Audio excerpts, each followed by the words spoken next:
All set. चलिए फिर start करते हैं डिस्कशन को। कैसे हैं आप सब लोग? That's so cool. चलिए करते हैं फिर डिस्कशन स्टार्ट करते हैं यार। हमारा इंट्रोडक्टरी पार्ट जो है that is related to geography, वो हमने देखा था कि what is there in the universe, galaxy क्या है, प्लैनेट सिस्टम क्या है, स्टार्स क्या है, लैटिट्यूड क्या है, लॉन्गिट्यूड क्या है, इन सब बेसिक चीजों के बारे में अभी तक हम डिस्कस कर चुके हैं। And now we are going to enter in the core part of geography. अब कोर पार्ट ऑफ ज्योग्राफी की जब बात आती है तो फिर इसमें सबसे पहले क्या देखने को मिलता है? देखो, ज्योग्राफी एज ए वर्ड जब मैं बात करता हूं तो आप लोग खुद बताइए कि ज्योग्राफी एज ए पार्ट आप क्या अंडरस्टैंड करते हैं। हमने जाना है डेफिनेशन के बारे में ज्योग्राफी के। So let me know what exactly geography is. बताइए। यस, जैसा कि हमने जाना था कि geo plus graphy mean study of earth के बारे में हम बात करते हैं। Study of earth, description of earth की अर्थ का डिटेल में एनालिसिस करना, वो हमारा ज्योग्राफी कहलाता था। और उस डिटेल एनालिसिस के अंदर हमारे पास अपर सरफेस का एनालिसिस भी होगा, इंटीरियर सरफेस का एनालिसिस भी होगा, और अर्थ के सराउंडिंग का दैट इज एटमॉस्फेयर का वो भी एनालिसिस होगा। तो मतलब इन टोटल मैं ये बोल सकता हूं, अगर मुझे अर्थ को एनालिसिस करना है, अर्थ का एनालिसिस करना है, तो आप लोग बताना कि क्या मैं बोल रहा हूं सही कि अर्थ का एनालिसिस करने के लिए I need to go for the continents, I need to go for the oceans, and I need to go for the atmosphere as well, क्योंकि ये तो अर्थ का इंटीग्रेटेड पार्ट ही है, इजंट इट? अगर मुझे अर्थ को डिटेल में जानना है तो this must be our study. Continents के बारे में पढ़ना मतलब हमारे जो महाद्वीप हैं उनके बारे में पढ़ना जरूरी होता है, ओशियन समुद्र के बारे में पढ़ना जरूरी होता है, और हमारे एनवायरमेंट जो कि वायुमंडल उसके बारे में पढ़ना भी जरूरी होता है। और अगर ऐसा है तो डेफिनेटली हमें शुरू करना चाहिए हमारे कॉन्टिनेंट से कि राइट देयर कॉन्टिनेंट्स के अंदर क्या है।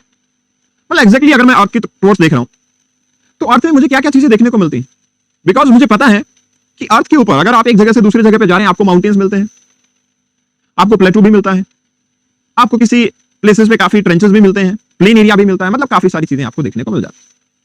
और अगर ऐसा है तो डेफिनेटली मुझे इसके बारे में डीप एनालिसिस करना पड़ेगा। तो जो ज्योग्राफर कॉन्टिनेंट्स के बारे में पढ़ते हैं उनको हम जियोमॉर्फोलॉजिस्ट बोलते हैं, और ये पार्ट हमारा क्या कहलाएगा? Geomorphology.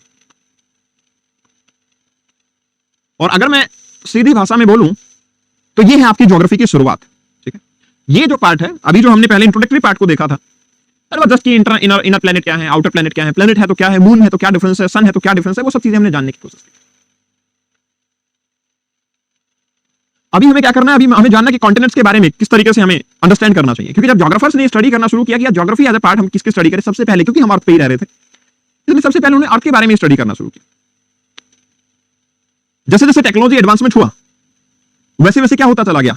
Man reach to the oceans, further technological advancement हुआ, man reach to the environment, बाहर आपके एटमॉस्फेयर में पहुंचा, तो उसके बारे में भी स्टडी करना शुरू किया।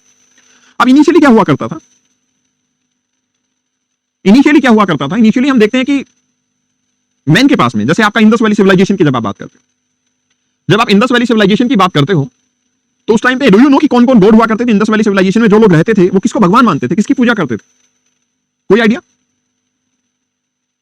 नेचर की। ठीक है, इंद्र, वरुण, फायर, अर्थ, ठीक है, इन्हीं सब चीजों को मानते थे, क्योंकि उस टाइम पे जब वो अपने कॉन्टिनेंट पे रह रहे थे इन्हीं चीजों के बारे में उनको आइडिया नहीं था। उनको नहीं पता था कि एग्रीकल्चर कैसे करना है, उनको नहीं पता था कि किसी भी लेवल पे अर्थक्वेक आता है तो क्यों आता है, भूकंप आता है तो क्यों आ रहा है, उनको नहीं पता था कि वोल्केनिज्म किस प्लेस पे आ सकता है, किस प्लेस पे नहीं आ सकता, उनको यह भी नहीं पता था कि किस टाइम पे बारिश होगी, किस टाइम पे बारिश नहीं हो सकती। मतलब जो भी चीजों के बारे में they are not aware, they start considering them god. और धीरे धीरे उन्होंने क्या किया? फिर उसके बारे में स्टडी करना शुरू किया, रिसर्च करना शुरू किया, और यहां से आपकी बेसिकली सिस्टम शुरू हुआ। फिर उन्होंने एक एग्रीकल्चर एंड एक्टिविटी वो स्टार्ट की, और एग्रीकल्चर के अंदर दो वर्ड आते हैं, एग्री और कल्चर। कल्चर का मतलब होता है certain norms of the society.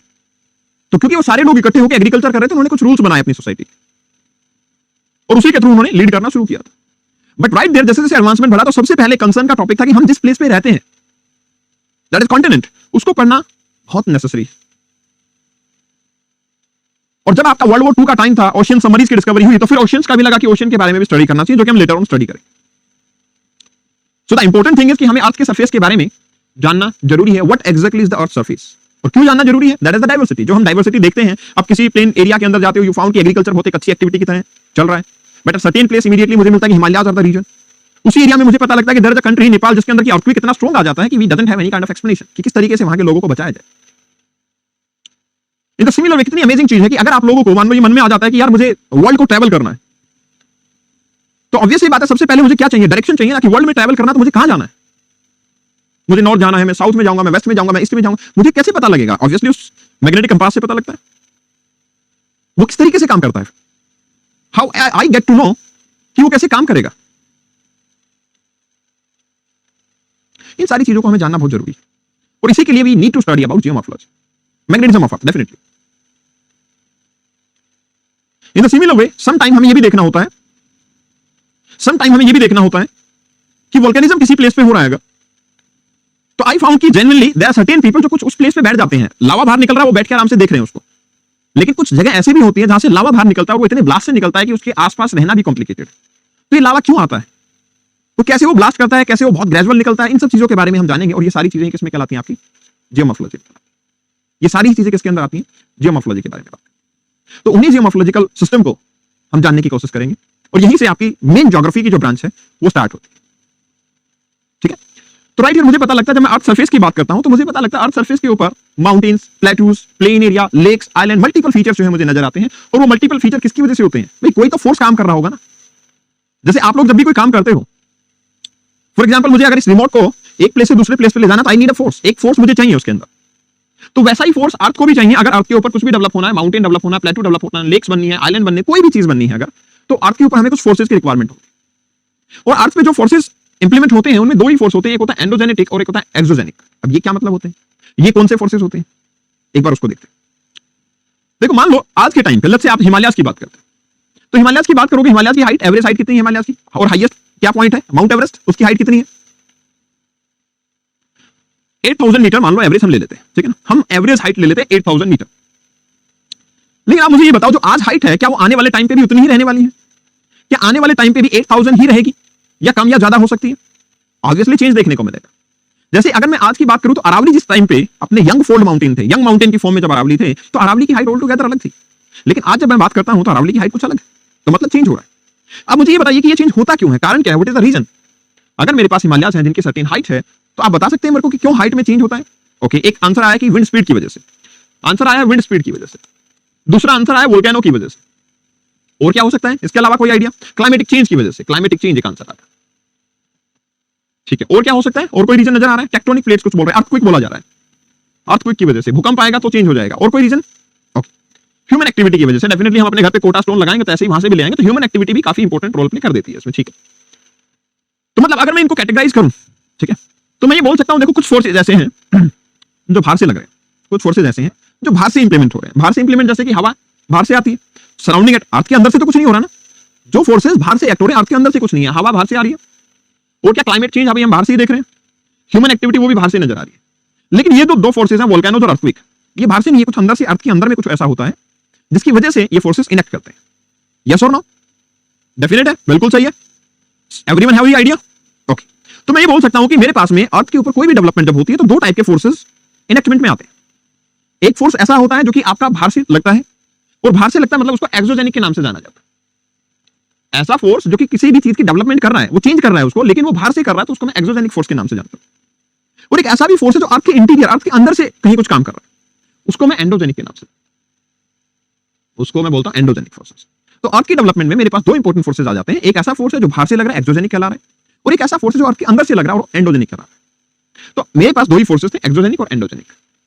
और इन्हीं से क्या होता है, मेरा इवन अर्थ का सरफेस ही नहीं, मेरे पास जो सॉइल है उसकी कंपोजिशन भी चेंज हो जाती है। आप लोगों को पता है कि हर एक अलग अलग टाइप की सॉइल जो होती है वो अलग अलग क्रॉप्स के लिए सुटेबल होती है, और अलग अलग क्रॉप्स के लिए सुटेबल होगी तो डेफिनेटली उसके अंदर क्या है, न्यूट्रिएंट अलग है। तो ये चीजें भी किसकी वजह से चेंज हो रही है, आपके अर्थ सरफेस की वजह से। तो मतलब अगर ऐसा हुआ कि अर्थ के आउटसाइड में फोर्सेस हैं, अर्थ के इंटीरियर में फोर्सेस, तो डेफिनेटली मुझे उन फोर्सेस को क्या करना पड़ेगा, स्टडी करना पड़ेगा। तो राइट देयर मुझे पता लगता है कि अर्थ को स्टडी करना बहुत जरूरी हो जाता है। और जरूरी होता है सबसे पहले कि इंटीरियर को स्टडी क्यों करें। ठीक है, हम बाहर तो रह रहे हैं, जैसे मैंने देखा कि माउंटेन हमें प्रॉब्लम करता है, प्लेन एरिया हमारे पास यूज के होते हैं, लेकिन हम इंटीरियर के बारे में स्टडी क्यों करें, अर्थ के अंदर जो चीजें हैं उनके बारे में क्यों पढ़ें, क्यों पढ़ना चाहिए हमें, बताइए। Do you have some idea? बेटा, it is not a recording lecture यार, come on, how can you ask such a silly question. Okay, reason of for earthquake, ठीक है। और क्या पढ़ना है, सस्टेनेबिलिटी के बारे में पढ़ना। ओके, मैग्नेटिक फोर्स के बारे में, पॉलीमैग्नेटिज्म के बारे में, मैग्नेटिज्म के बारे में पढ़ना, ठीक है। इसलिए हमें अर्थ के बारे में जानना जरूरी है। तो मैं ये कह सकता हूं, अगर मैं ब्रॉड टर्म में बात करूं तो मैं ये बोल सकता हूं कि जैसे अर्थ के अंदर बदलाव आ रहा है इसकी वजह से, एंडोजेनिक फोर्सेस की वजह से, तो मैं बोल सकता हूं कि इस एंडोजेनिक फोर्स की वजह से जो बदलाव आ रहा है, जो चेंजेस आ रहे हैं, उनको अगर मुझे स्टडी करना है, मुझे जानना है, तो डेफिनेटली मुझे अर्थ के इंटीरियर के बारे में पढ़ना पड़ेगा, सही है नहीं है? इन फोर्सेस के बारे में अगर मुझे जानना है, मुझे पता करना कि कैसे अर्थक्वेक आया, कैसे वोल्केनिज्म हुआ, क्यों हुआ, तो डेफिनेटली मुझे इनके बारे में जानना है, तो मुझे अर्थ के इंटीरियर के बारे में पढ़ना पड़ेगा। इसके अलावा मेरे पास कुछ ऐसे भी सवाल हैं जिनका शायद एक्सप्लेनेशन बाहर से नहीं मिलता। मतलब माउंटेन है वो तो ठीक है, लेकिन बना क्यों माउंटेन, कैसे बना माउंटेन, किसी एक ही प्लेस के ऊपर, किसी एक पर्टिकुलर एरिया के ऊपर ही अर्थक्वेक क्यों आता है, बाकी एरियाज में क्यों नहीं आता? इंडोनेशिया के अंदर ही मुझे वोल्केनिज्म क्यों देखने को मिलता है, बाकी एरियाज में क्यों नहीं होता? इन सब के अगर मुझे आंसर चाहिए तो मुझे क्या करना पड़ेगा? इंटीरियर के बारे में समझना पड़ेगा। तो पहली चीज की अर्थ का सरफेस अगर जानना है मुझे कि माउंटेन कहां बने, कैसे बने, क्यों बने और इन फ्यूचर क्या हो सकता है उन माउंटेन के साथ में, तो डेफिनेटली हमें क्या करना पड़ेगा? अर्थ सरफेस के बारे में जानना पड़ेगा। दूसरी चीज, जो जियोफिजिकल फिनोमेना है, जैसे कि वोल्केनिज्म हुआ है, सुनामी आता है, अर्थक्वेक आता है, जिनके बारे में हम फ्रिक्वेंटली बात कर रहे हैं, लेकिन अगर मुझे उनके बारे में जानना है तो मुझे क्या करना पड़ेगा? जियोफिजिकल फिनोमेना को डिफाइन करने के लिए भी मुझे स्टडी करना पड़ेगा अर्थ के इंटीरियर को। उसके लिए भी मुझे क्या करना पड़ेगा? We have to study about the earth interior. उसके बाद नेक्स्ट क्या है मेरे पास में? आप सब लोगों को पता है कि अर्थ के अंदर मैग्नेटिज्म होता है। कितने लोगों को पता है कि अर्थ के अंदर मैग्नेटिज्म होता है? मैग्नेटिक प्रॉपर्टी, मैग्नेट से तो खेले होंगे बचपन में, बचपन का प्यार कभी भूल नहीं जाना रे, है ना?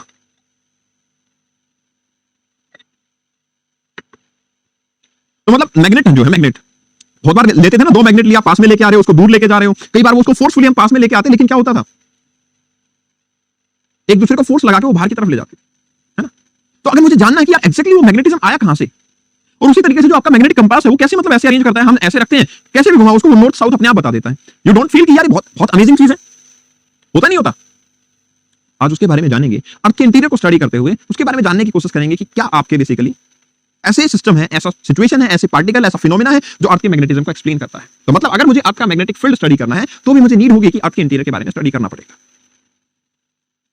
ठीक है, तो मतलब मुझे अर्थ के मैग्नेटिज्म के बारे में जानना है। इसके अलावा अगर मुझे जानना है कि जो सोलर सिस्टम है मेरा, उसका इंटरनल स्ट्रक्चर कैसा है, क्योंकि देखो अर्थ को स्टडी करेंगे तो हम ये आइडिया लगा पाएंगे ना कि यार दूसरे जो प्लेनेट है उनका भी इंटरनल स्ट्रक्चर कुछ ऐसा ही रहा होगा। तो डेफिनेटली मुझे जानना पड़ेगा कि सोलर सिस्टम के अंदर किस तरीके से आपका अदर प्लेनेट जो है उनके इंटीरियर में क्या है। ठीक है, इनडायरेक्टली नॉलेज तो कुछ तो मिलेगी मुझे। ठीक है ना, जैसे कि हमने बोला कि हाँ कुछ प्लेनेट हमने डिवाइड किए कि टेरेस्ट्रियल है, बताइए कौन से नेम द प्लेनेट जो कि टेरेस्ट्रियल नेचर के हैं, या हमने इनर प्लेनेट के नाम से जाना जिनको, बताइए ऐसे कौन से प्लेनेट हैं जिनको हमने इनर प्लेनेट के नाम से जाना है? Mercury, Venus, earth and Mars.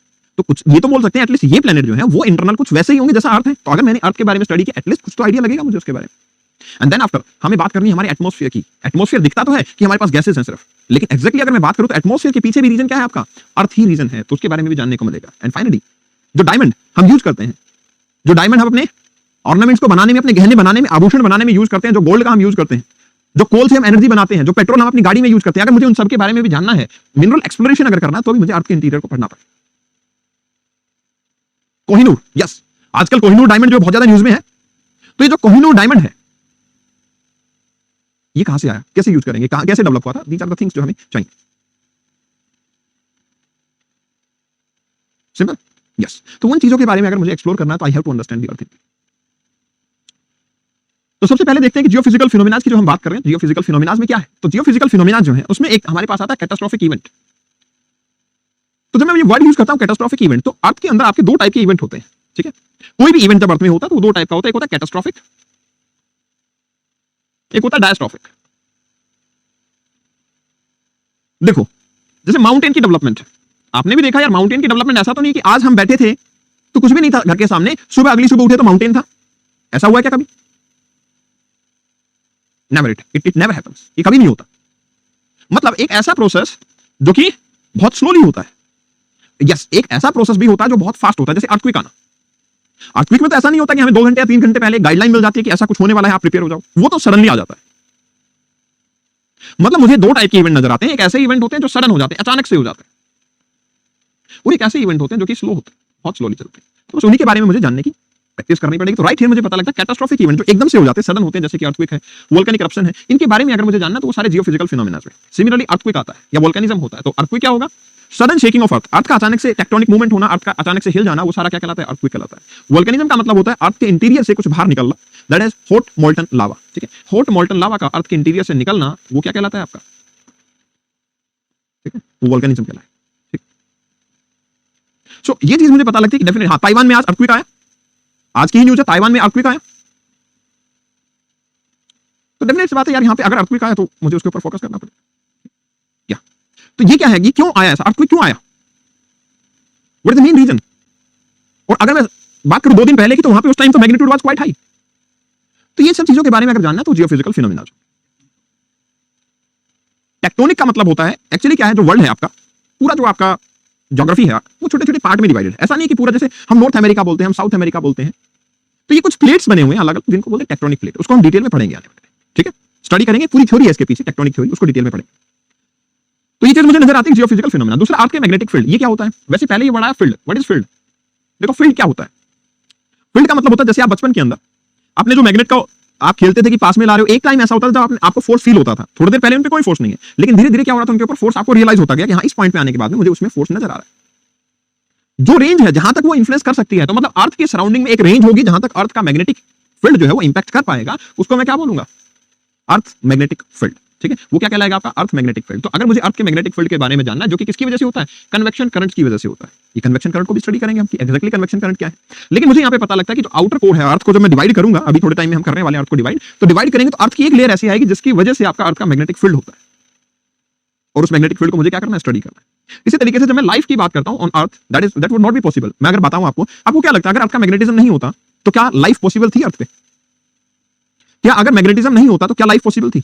और अगर आंसर है नो, तो मुझे ये भी बताओ कि यार ऐसा मैग्नेटिज्म क्या करता है? ठीक है, एयर से तो हमें पता लगता है, हमारे सांस लेते हैं हम, रेस्पिरेशन होता है, ऑक्सीजन को इनहेल करते हैं, लेकिन मैं जानना चाहता हूं मैग्नेटिज्म ऐसा क्या करता है हमारी लाइफ के अंदर कि लाइफ पॉसिबल ही नहीं हो पाती without magnetism? No idea. Blood circulation, gravity, dynamo effect, solar flares, ठीक है। तो मतलब ये एक्चुअली स्पेसिफिक बात क्या है कि आपका जैसे अर्थ का मैग्नेटिज्म है, वैसे ही मानते हो सन का भी होगा। जैसे अर्थ का मैग्नेटिज्म है, भाई किसी भी कारण से है, वो देखेंगे कारण, लेकिन किसी भी कारण से अर्थ का मैग्नेटिज्म है तो सन का भी अपना मैग्नेटिज्म होगा, क्योंकि उसी मटेरियल से, उसी सिस्टम से सन भी बना है। और अगर सन का मैग्नेटिज्म होगा तो सन से कुछ फ्लेयर्स निकलते हैं, कुछ आपके विंड्स निकलते हैं, सोलर विंड्स बोलते हैं। वो क्या करते हैं? वो अर्थ तक पहुंच सकते हैं, हमारे लिए वो कैंसर का एजेंट भी बन सकते हैं। लेकिन अब इधर अर्थ है, अर्थ का अपना एक मैग्नेटिक फील्ड है, तो ऑब्वियस सी बात है अर्थ क्या करेगी? सन को अपोज करेगी, उसकी सारा मैग्नेटिज्म हमारी तक नहीं पहुंच पाएगा, क्योंकि अर्थ वाला मैग्नेटिज्म उसको अपोज करेगा, रोक देगा। जैसे सिंपल सी बात है, ओजोन लेयर क्या करती है? ओजोन लेयर भी रोकती है ना, जो अल्ट्रावायलेट रेज आती है उसको ओजोन लेयर रोक देती है। वैसे ही मैग्नेटिज्म क्या करता है? सोलर फ्लेयर्स जो आती है, मतलब सन से जो आ रही है ना रेज मैग्नेटिक, उनको रोकती है। उनको रोकेगी तो डेफिनेट सी बात है हमारे लिए बड़ी आसानी हो जाएगी। जैसे कि आप जब बचपन में ये करते थे कि एक मैग्नेट और फिर दूसरा मैग्नेट इधर लेके आते थे, तो ये दोनों भी तो एक दूसरे को रोकते थे ना। जब आप पास में लेके आ रहे थे तो एक दूसरे को रिपेल करते थे, पास नहीं आते थे। वो होगा ही नहीं होगा, था ना ऐसा? भाई सेम पोल लेके आ रहे थे आप, तो पास में नहीं आने देते थे एक दूसरे को, रिपल्सन होता था। तो राइट देयर वही रिपल्सन यहाँ पे भी देखने को मिलेगा, ठीक है। वही रिपल्सन मुझे यहाँ पे भी देखने को मिल जाएगा, ठीक है। तो अर्थ के एटमॉस्फेयर को, जो आपके हार्मफुल सोलर विंड है, उनसे मैग्नेटिज्म प्रोटेक्ट करता है, और इसलिए मैग्नेटिज्म जरूरी है और उसको भी स्टडी करना हमारे लिए नेसेसरी है। कन्वेक्शन करंट क्या होते हैं उसके ऊपर अभी मैं आता हूं, 5 मिनट के अंदर हम बात करते हैं, क्योंकि सारा टॉपिक ही आपका कन्वेक्शन करंट के ऊपर जाने वाला है। दूसरा देखिए, अगर मुझे इंटरनल स्ट्रक्चर समझना है, इंटरनल स्ट्रक्चर हमारे सोलर सिस्टम का समझना है, जैसे मैंने बोला कि क्रस्ट है, मेंटल है, कोर है, मतलब अभी तो यार हमें आइडिया नहीं ना। अभी तो हम यही सोच रहे हैं कि यार आउटर सरफेस की क्या अर्थ है, तो हो सकता है एक सॉलिड जैसे बॉल होता है अर्थ वैसा ही हो सकता है एक होलो बॉल जैसे होता है अर्थ वैसा हो।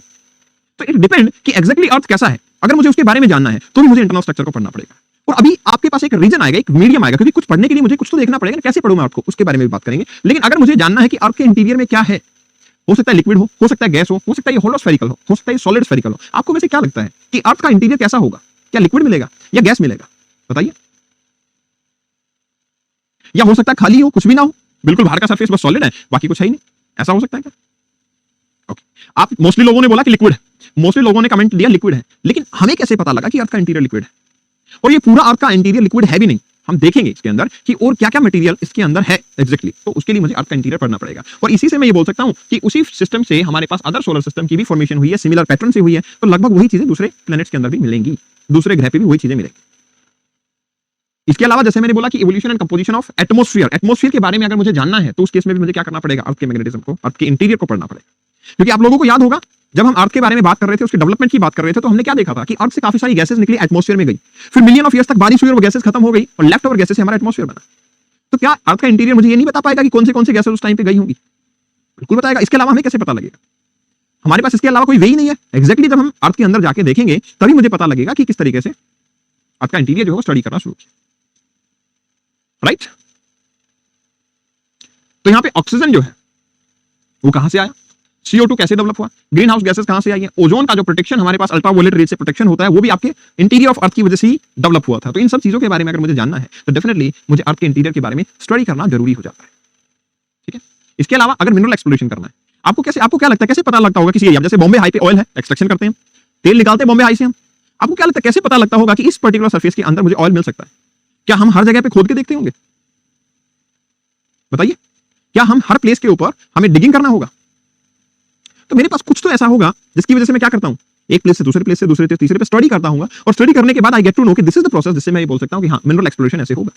तो अगर मुझे कोल देखना है, मुझे मीथेन के बारे में स्टडी करना है, मुझे ऑयल के बारे में एक्सट्रैक्शन करना है, मुझे गोल्ड की स्टडी करनी है, या कोई भी मेटल है, थोरियम है, न्यूक्लियर मेटल, सब कुछ हमें क्या करना पड़ेगा, अर्थ के इंटीरियर से अगर मुझे मिनरल एक्सप्लोरेशन करना है तो मुझे उसकी स्टडी करने में मेरी काफी हेल्प हो जाएगी। जैसे कि देखना, मैं कुछ नाम देता हूं आपको, छोटा नागपुर प्लेटू, दक्कन प्लेटू, महाराष्ट्र प्लेटू, तेलंगाना प्लेटू। आपको नहीं लग रहा इन सब चीजों के अंदर ये सब जो नाम मैंने लिए ये सारे मिनरल रिच एरिया है? ये सारे क्या है? मिनरल रिच एरिया है। काफी सारे मिनरल्स मेरे पास इसमें मिल जाते हैं, और अगर मिनरल मिल जाते हैं तो इन सब में एक वर्ड कॉमन था जो था प्लेटू। तो मतलब प्लेटू के पीछे कुछ छुपा हुआ है, प्लेटू के पीछे कुछ ऐसा है जिसकी वजह से यहाँ मिनरल मिलते हैं। डेफिनेटली मुझे उसको पढ़ना चाहिए, उसको स्टडी करना चाहिए कि एक्जेक्टली प्लेटू कैसे बना और क्यों ऐसी चीजें हैं कि उसके अंदर मुझे मिनरल्स मिल रहे हैं। तो ये एक सिस्टम नजर आता है। दूसरा, आपने GS1 का पेपर देखा होगा।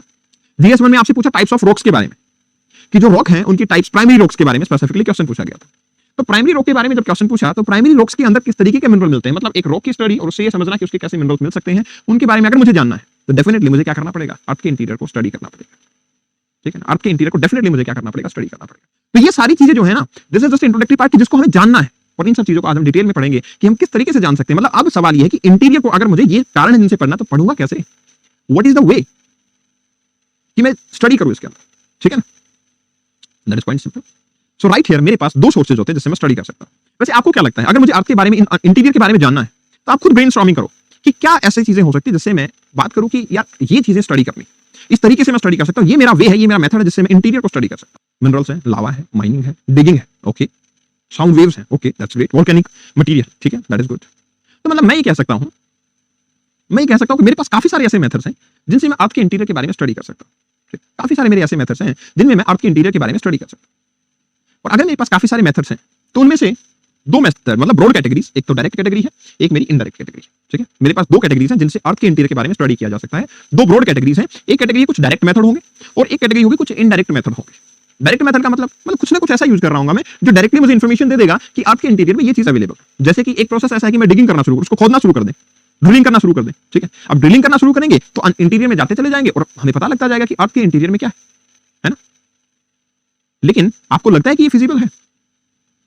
क्योंकि आपको एक चीज पता होनी चाहिए बेसिक, कि जैसे जैसे अर्थ के इंटीरियर में हम जाते हैं ना, वैसे वैसे टेम्परेचर बढ़ता चला जाएगा, और एक लिमिट तो मेरी ऐसी आएगी ना जिसके बाद में मैं डिगिंग नहीं कर पाऊंगा, और उस लिमिट के बाद फिर मैं अर्थ के इंटीरियर में कैसे स्टडी करूंगा। तो मतलब ठीक है, एक मेथड है, बट इसको कोई हम एप्रोप्रिएट मेथड नहीं मान सकते कि भाई इतना डिगिंग करेंगे तो हमें अर्थ के बारे में पता लग जाएगा। नहीं, ये नहीं हो सकता। तो इसके अलावा और क्या हो सकता है? और जैसे अभी आप लोगों ने बोला कि सर जो लावा बाहर आ रहा है, वोल्केनिज्म हुआ, लावा आता है, लावा को स्टडी कर लें, हमें पता ही लग जाएगा लावा तो नीचे से आ रहा है कि अर्थ के इंटीरियर में ये पार्टिकल है। बट मुझे एक्जैक्टली ये भी नहीं पता कि लावा कितने अंदर से आ रहा है। आपको कोई आइडिया कितने किलोमीटर डेप्थ से लावा आ रहा है? हमारे पास कोई आइडिया नहीं है। हो सकता है 400 हो सकता है 700 हो सकता है 2000 हो, हमारे पास कोई आइडिया नहीं है उस चीज का, और नहीं है तो फिर उसको स्टडी करने से मेरे ख्याल से तो बात नहीं बनने वाली। तो मतलब मेरे पास टाइप्स तो है, मेरे पास सोर्सेज तो है काफी सारे स्टडी करने के, लेकिन उनकी कुछ लिमिटेशन, उनकी कुछ सीमाएं हैं। एक लिमिट से ज्यादा वो इंटीरियर के बारे में नहीं बता सकते। तो अगर नहीं बता सकते तो मुझे कहीं ना कहीं अपने इनडायरेक्ट सोर्सेज के ऊपर भी जाना पड़ेगा। तो एक एक करके पहले डायरेक्ट सोर्सेज को देखते हैं कि कौन से ऐसे डायरेक्ट सोर्सेज हैं, उनकी क्या क्या लिमिटेशंस आ जाती हैं जिससे कि मुझे इंटीरियर का पता नहीं लगता, और फिर हम डायरेक्ट सोर्सेज के ऊपर खत्म करके इनडायरेक्ट पे आते हैं। तो राइट हियर सबसे पहला डायरेक्ट सोर्स मेरे पास क्या है? माइनिंग वाला एरिया।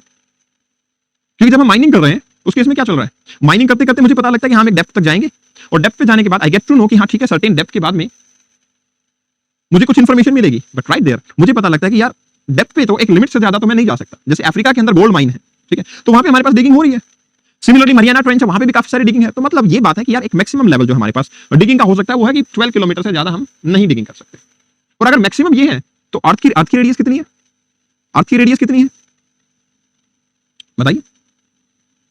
हाँ 6371, अगर मैं बोलूं तो नियरली 6400 किलोमीटर। 6400 किलोमीटर रेडियस में अगर मैं सिर्फ 12 किलोमीटर पे स्टडी करूंगा तो मैं कैसे बता सकता हूं कि एक्जेक्टली अर्थ के इंटीरियर में क्या है? No idea. और दूसरा मेरे पास था वोल्केनिक इरप्शन, कि लावा निकला और उसको स्टडी कर लिया, बट अगेन मेरे को आइडिया नहीं कि लावा कितना है, 700 किलोमीटर, 1000 किलोमीटर, 200 किलोमीटर, कहां से आया lava? We doesn't have any idea. तो मतलब फोर्सफुली मुझे इनडायरेक्ट सोर्सेज पे जाना पड़ेगा अर्थ की स्टडी करने के। फोर्सफुली मुझे क्या करना पड़ेगा? अर्थ की स्टडी करने के लिए जाना पड़ेगा 12 किलोमीटर से। हाँ जी, हाँ, तो सवाल है कि 12 किलोमीटर से नीचे क्यों नहीं जा सकते? देखो यार सिंपल सा है, अर्थ के इंटीरियर की जब स्टडी करते हैं और जब हम नीचे जा रहे होते हैं तो टेम्परेचर बढ़ता है। अब जब टेम्परेचर इंक्रीज होता है तो एक लिमिट के बाद में टेम्परेचर को सस्टेन करना हमारे लिए मुश्किल हो जाता है, and that is the main reason जिसकी वजह से हम उससे ज्यादा डिगिंग नहीं कर सकते।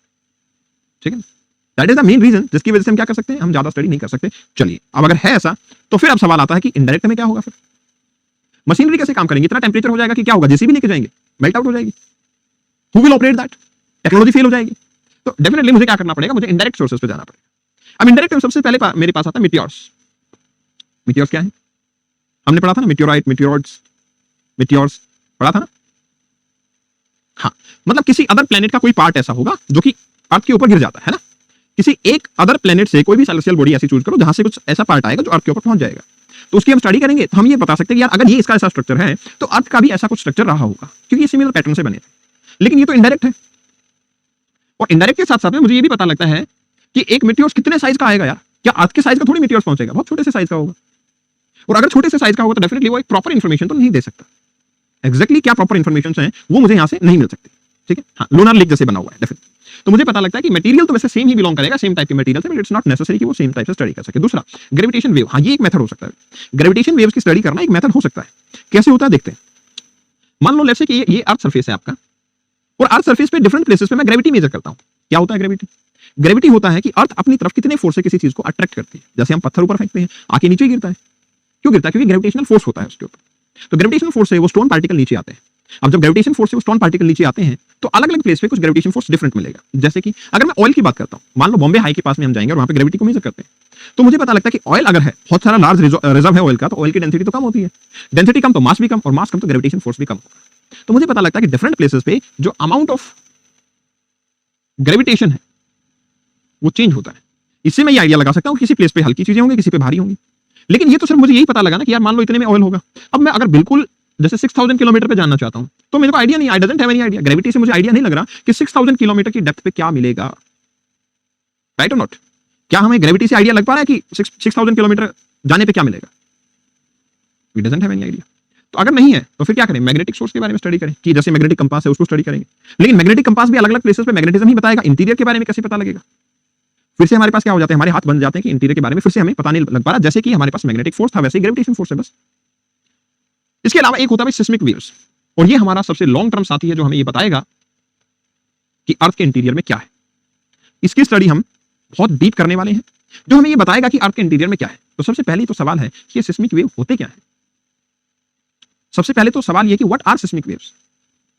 देखो, सिस्मिक वेव्स का सिंपल सा मीनिंग है, जब अर्थक्वेक आता है, ठीक है ना, तो वेव जनरेट होती है। बट हमें तो नहीं पता वेव जनरेट होती है। चलो, आपने एक एग्जांपल ये तो देखा होगा कि किसी भी तालाब में, किसी भी पॉन्ड में, किसी स्विमिंग पूल में आपने अगर पत्थर फेंका तो छोटे छोटे रिपल्स बनते हैं, गोल गोल रिपल्स, वेव बनती हैं, लहरें बनती हैं। ऐसा कितने लोगों ने करके देखा है? सबको आइडिया कि हाँ ऐसा होता है? क्या आपको पता है कि वो लहरें क्यों बनती हैं? वो लहरें किस लिए बनी? उनके बनने का एक सिंपल सा कारण होता है यार, कि जो हमारा पत्थर था उसमें जो एनर्जी थी ना, वो एनर्जी वाटर पार्टिकल को मिली, और वो वाटर पार्टिकल ने एक एनर्जी को दूसरे ने तीसरे को, तीसरे ने चौथे को, इस तरीके से ट्रांसफर करते चले गए, और इसलिए वो वेव बन गई। ठीक है ना, इसलिए वो क्या बन गई? आपकी वेव्स बन गई। अब आप सोच के देखो, अगर अर्थ के अंदर अर्थक्वेक आता है, अर्थ के इंटीरियर से अर्थक्वेक आया, तो अर्थ के पार्टिकल भी तो वाइब्रेट करते होंगे ना? नहीं करते होंगे? जैसे वाटर के पार्टिकल कर रहे थे वैसे अर्थ के पार्टिकल भी करते होंगे। यस और नो? डेफिनेटली। तो मुझे यहां पे पता लगता है कि अर्थ के पार्टिकल जो हैं वो आपके क्या करते हैं? वाइब्रेट करते हैं, और जब वो वाइब्रेट करते हैं तो वो वेव जनरेट करते हैं। अब हर एक वेव की स्पीड क्या होती है? अलग अलग मीडियम में डिफरेंट होती है। ये कैसे? जैसे मान लो एक एग्जांपल लो, हाइपोथेटिकल एग्जांपल, कि आप यहां पे मेरे पास बैठे होते स्टूडियो में, और मैं आपको बोलता कि आपको वहां तक जाना है और ये प्रोडक्ट लेके आना है, कोई भी प्रोडक्ट XYZ कुछ भी। आपने बोला कि सर पार्टी चाहिए, पिज्जा लेके आना, पिज्जा वाला देने आया, आपको जाके गेट पे पिज्जा लेके आना, ठीक है? ये होगा, ठीक है? तो राइट हियर आप इस गेट पे हैं, आप यहां से जाते हैं और इस प्लेस पे गए, यहां से आपको पिज्जा लेके वापस आना है, ठीक है? तब मुझे एक बात बताओ कि इस बीच में, लेट्स से कि यहां पे बीच में वाटर फिल है, आपको पानी को भी क्रॉस करके जाना है, तो आपको क्या लगता है यहां पे इस लैंड पे, इस वाटर में, सब जगह पे आपकी स्पीड बराबर होगी क्या? क्या जिस स्पीड से आप यहां पे मूव करेंगे उस स्पीड से यहां पे भी मूव करेंगे क्या? नो, स्पीड तो चेंज होगी। तो मेरे पास जो अर्थक्वेक वेव्स आ रही थी, जब भूकंप आया, अर्थक्वेक आया, तो जो वेव्स आ रही थी, अगर मान लो अर्थ के इंटीरियर में कहीं पे लिक्विड हुआ, कहीं पे सॉलिड हुआ, किसी पे गैस हुआ, अगर हुआ, तो क्या उनमें सब में सेम स्पीड से वेव्स मूव करेंगे? नहीं, ये तो चेंज होंगी। एंड राइट देयर मैं यहां पे अंदाज लगा पाऊंगा ना, अगर आप यहां पे गए और यहां पे वाटर के अंदर तैर के गए, फिर वापस पिज्जा लाए, फिर तैर के वापस आए, तो मुझे पता लग जाएगा कि आपके बीच में कोई हर्डल आई थी जिसकी वजह से आप लेट हो गए। ऐसा ही होगा ना? अगर ये चीज हुई तो हमें पता लग जाएगा ना कि आप लेट क्यों हुए, क्योंकि बीच में आपका कोई लिक्विड मीडियम आ गया होगा जिसकी वजह से आपकी स्पीड स्लो हो गई। That thing will happen over here. क्या मुझे यहां पे नहीं पता लग पाएगा कि इन वेव की स्पीड जो है वो कम होने का कारण मेजर क्या है? क्योंकि इनके बीच में कोई लिक्विड, कोई सॉलिड या कोई गैस मीडियम चेंज जरूर हुआ होगा। डेफिनेटली। ठीक है, तो वही चीज मुझे यहां पे स्टडी करनी है कि अगर मेरे को स्पीड चेंज होती है वेव की, तो वो मुझे बताती कि मीडियम भी चेंज हो रहा है, और अगर ये होता है तो फिर मैं अर्थ के इंटीरियर को आराम से स्टडी कर सकता हूं। एक और चीज भी होती है, आप लोगों ने कितने लोगों ने ऐसा देखा है कि आपका जो ग्लास है जिसमें पानी फिल किया हुआ है और इसमें आपने एक पेन या पेंसिल रखा, आपको वो बैंड नजर आता है कि मुड़ा हुआ है, ऐसा देखा है सबने? ऐसा तो नजर आया होगा ना। तो मैं ये बोल सकता हूं कि जैसे आपका ये पेंसिल, ये रियल में बैंड तो नहीं है लेकिन नजर आ रही है, तो मैं ये बोल सकता हूं कि जो मेरी आंखों से वेव्स आ रही हैं उनमें कुछ बेंडिंग हो रही है क्योंकि मीडियम चेंज हो गया। मैंने एयर से वाटर में गया तो कुछ मीडियम चेंज हुआ जिसकी वजह से मुझे क्या नजर आ रहा है, इसकी इमेज कुछ अलग नजर आ रही है। ऐसा ही हुआ है।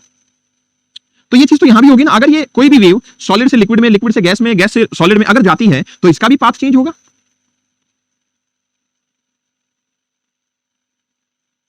और अगर पाथ चेंज हुआ तो मुझे पता लग जाएगा ना कि यस, सॉलिड में तो सीधे सीधे जा रही थी, अगर पाथ चेंज हुआ तो मुझे पता लग जाएगा यहां मीडियम चेंज हो गया इस पर्टिकुलर लेवल पे, ये तो लिक्विड आ गया है।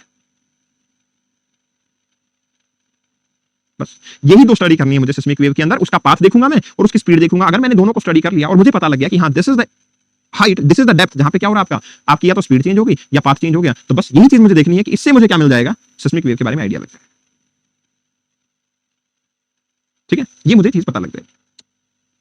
अब क्वेश्चन आया कि सर कैसे पता लगा कि यहाँ पे 3 मीडियम है या 4 मीडियम है या 5 मीडियम है, अभी तो हमें पता ही नहीं लगा ना, ये तो मैंने एक एग्जांपल लिया। देखेंगे यार, अभी स्टडी करेंगे इसको हम स्टडी करेंगे। अभी तो मैंने एक एग्जांपल लिया कि हाँ हो सकता है 3 हो या 2 हो, 1 हो, कुछ भी होगा, स्टडी करेंगे तब पता लगेगा।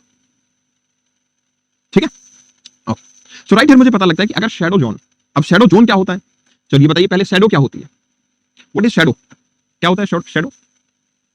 शैडो का परछाई, मतलब मेरे ऊपर लाइट गिर रही है, अगर वो लाइट पीछे नहीं जा रही तो मैं उसको मेरी शैडो बोलूं, यही होगा, परछाई होगा। तो इसी तरीके से अगर मैं यहां पे बोलूं कि कोई वेव अर्थ के इंटीरियर में गई लेकिन इधर नहीं पहुंच पाई, तो ये इसकी शैडो हो गई, हमें उसको भी स्टडी करना पड़ेगा। This is the simple point. ठीक है, तो that is all that we have to study. तो मेटेओराइट्स की स्टडी तो हमें देख लिया हमने कि मेटेओराइट्स की स्टडी से कुछ निकलेगा नहीं, क्योंकि ये कोई कंक्लूजन नहीं है, हम इसको डायरेक्टली कुछ स्टडी नहीं कर पाए। ठीक है, ग्रेविटेशन में हमने देखा कि ग्रेविटेशन फोर्स की वजह से क्या होता है, आपका मास ऑफ मटेरियल अलग अलग प्लेस पे अलग अलग होगा, कहीं पे ऑयल है तो मास अलग होगा, कहीं पे रॉक्स है अलग होगा, कहीं पे आपका सैंड है, प्लेन एरिया तो अलग होगा, बट स्टिल ये इंटीरियर के बारे में कुछ ज्यादा स्टडी मेरे को नहीं करवा पाएगा।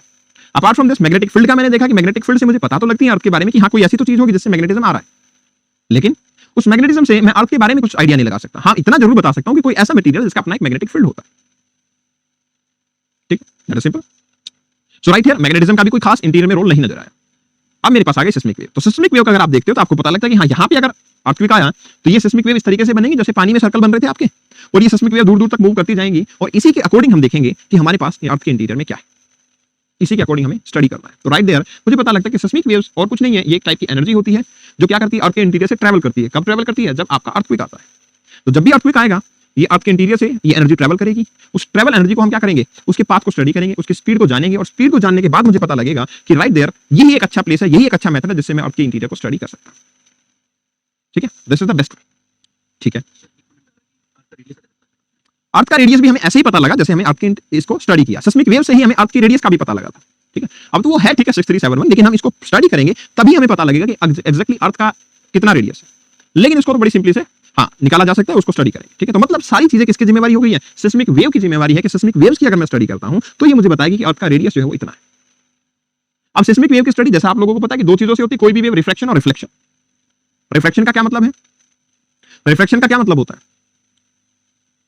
देखो मान लो आपके पास ये एक सरफेस है और यहां से कोई भी वेव आती है, दो पॉसिबिलिटी है, या तो वापस चली जाएगी या इसको क्रॉस करके कहीं और चली जाएगी, इससे इधर आ जाएगी। जब ये इसको क्रॉस कर लेती है तो उसको रिफ्लेक्शन बोलते हैं, और जब ये वापस चली जाती है उसको रिफ्लेक्शन बोलते हैं। ठीक है, हाँ लाइट का अपने पाथ से चेंज हो जाना, अपने सिस्टम को चेंज कर देना, वही रिफ्लेक्शन होता है। रिफ्लेक्शन के अंदर वो उसी मीडियम में चली जाती है वापस, रिफ्लेक्शन में वो कहीं चेंज हो जाती है। तो ये चेंज जो होता है ये हमारे लिए सिस्मिक वेव के अंदर काफी इंपॉर्टेंट है, क्योंकि इसी को हम स्टडी करें। ठीक, that is all. So right there मुझे पता लगता है रिफ्लेक्शन और रिफ्लेक्शन को मुझे पढ़ना है। अब रिफ्लेक्शन को पढ़ना है तो हमें क्या करना है, इनडायरेक्टली मैं बोल सकता हूं जो अर्थक्वेक पढ़ना या सिस्मिक वेव्स को पढ़ना वो एक ही बात है, क्योंकि सिस्मिक वेव तभी बनती है जो अर्थक्वेक आता है। तो ये अल्टरनेट वर्ड यूज करते रहेंगे हम, अर्थक्वेक या फिर सिस्मिक वेव्स। ठीक है, दिस इज इट। ओके, ठीक है। तो अब देखो क्या होगा, अब जब अर्थक्वेक आता है, ठीक है, जब आपने देखा है कभी भी अर्थक्वेक को महसूस किया है, तो यार अर्थक्वेक तो सरफेस पे आता है ना, हम तो सरफेस पे हैं, हमने तो कभी नहीं देखा इंटीरियर में जाके अर्थक्वेक आ रहा है। हमने कभी ऐसा देखा कि हम अंदर जाके देख के आए कि अर्थक्वेक आया, हम तो पूरा ऊपर सरफेस पे ही महसूस करते हैं कि हाँ भाई अर्थक्वेक आया। ठीक है ना। तो अगर हम अर्थक्वेक सरफेस पे महसूस करते हैं तो मैं बोल सकता हूं कि लेट्स से ये अर्थ है, अर्थ के अंदर कहीं कुछ भी एनर्जी डेवलप हुई, मान लो इस पॉइंट पे हुई, और यहां से बहुत सारी वेव, जैसे वो सर्कल बन रहे थे ना पानी में, वैसे ही काफी सारी वेव चलती चली गई, इधर भी गई, उधर भी गई, इधर भी गई, और एक टाइम ऐसा आएगा कि वो सरफेस पे पहुंचेंगी और यहां मुझे पता लगेगा कि अर्थक्वेक आया है। ऐसा ही होता है, यस और नो? यही होता है डेफिनेटली। तो मतलब अर्थ के इंटीरियर से जो एनर्जी डेवलप होती है वो एनर्जी किसी प्लेस पे मूव करती है, जब सरफेस पे पहुंच जाते तो मुझे शेकिंग, हिलता हुआ कुछ नजर आता है कि हाँ अर्थ का सरफेस जो है वो शेकिंग कर रहा है, और बस उसी को मैंने अर्थक्वेक नाम दे दिया। तो क्या मैं ये बोल सकता हूं कि अर्थ की जो ये अर्थक्वेक की जो वेव्स हैं, जो सिस्मिक वेव हम जिनको बोल रहे हैं, इसको मैं दो टाइप से बोलूं कि बॉडी वेव है जो कि अंदर बॉडी के मूव कर रही है, और कुछ वेव ऐसी हैं जो सरफेस वेव है जो सरफेस पे आ रही है। क्या ऐसा बोला जा सकता है? यस और नो? डेफिनेटली मैंने देखा कि अर्थ के इंटीरियर के अंदर कुछ एनर्जी डेवलप हुई और वो सब दिशाओं में मूव कर रही है, एक प्लेस से दूसरे प्लेस पे जा रही है, और जब वो एक प्लेस से दूसरे प्लेस पे जा रही है तो फिर मैं बोल सकता हूं कुछ ऐसी वेव्स हैं जो यहां पे आपका इंटीरियर में मूव कर रही है, जिसको हमने बॉडी वेव बोल दिया। कुछ वेव ऐसी हैं जो बाहर की तरफ मूव कर रही है, सरफेस पे आ गई, इसलिए उसको सरफेस वेव के नाम से जाना। तो राइट देयर आपको पता लगता है कि सिस्मिक वेव दो ही टाइप की हमने बोला, एक होती है बॉडी वेव, एक होती है सरफेस वेव। ठीक, एक होता है बॉडी वेव और एक होता है आपका सरफेस वेव। और जो बॉडी वेव थी उनकी प्रॉपर्टी जब हमने स्टडी की तो हमें पता लगा कि वो भी दो टाइप की होती है। क्या स्टडी किया उसके अंदर, वो देखने की कोशिश करते हैं। तो आप लोगों ने बचपन में ऐसा कितने लोगों ने किया है कि आपने ट्रेन के पाथ पे कान लगा के ये सुना हो कि ट्रेन चल रही है ट्रैक पे या नहीं? जैसे कि देखो, मान लो ये रेलवे का ट्रैक है और ये एक ए स्टेशन है, आप बी स्टेशन पे खड़े। अगर आपको ये पता लगाना है कि ये ट्रेन वहां से चली है या नहीं चली, तो सबसे बेस्ट ऑप्शन पता क्या है?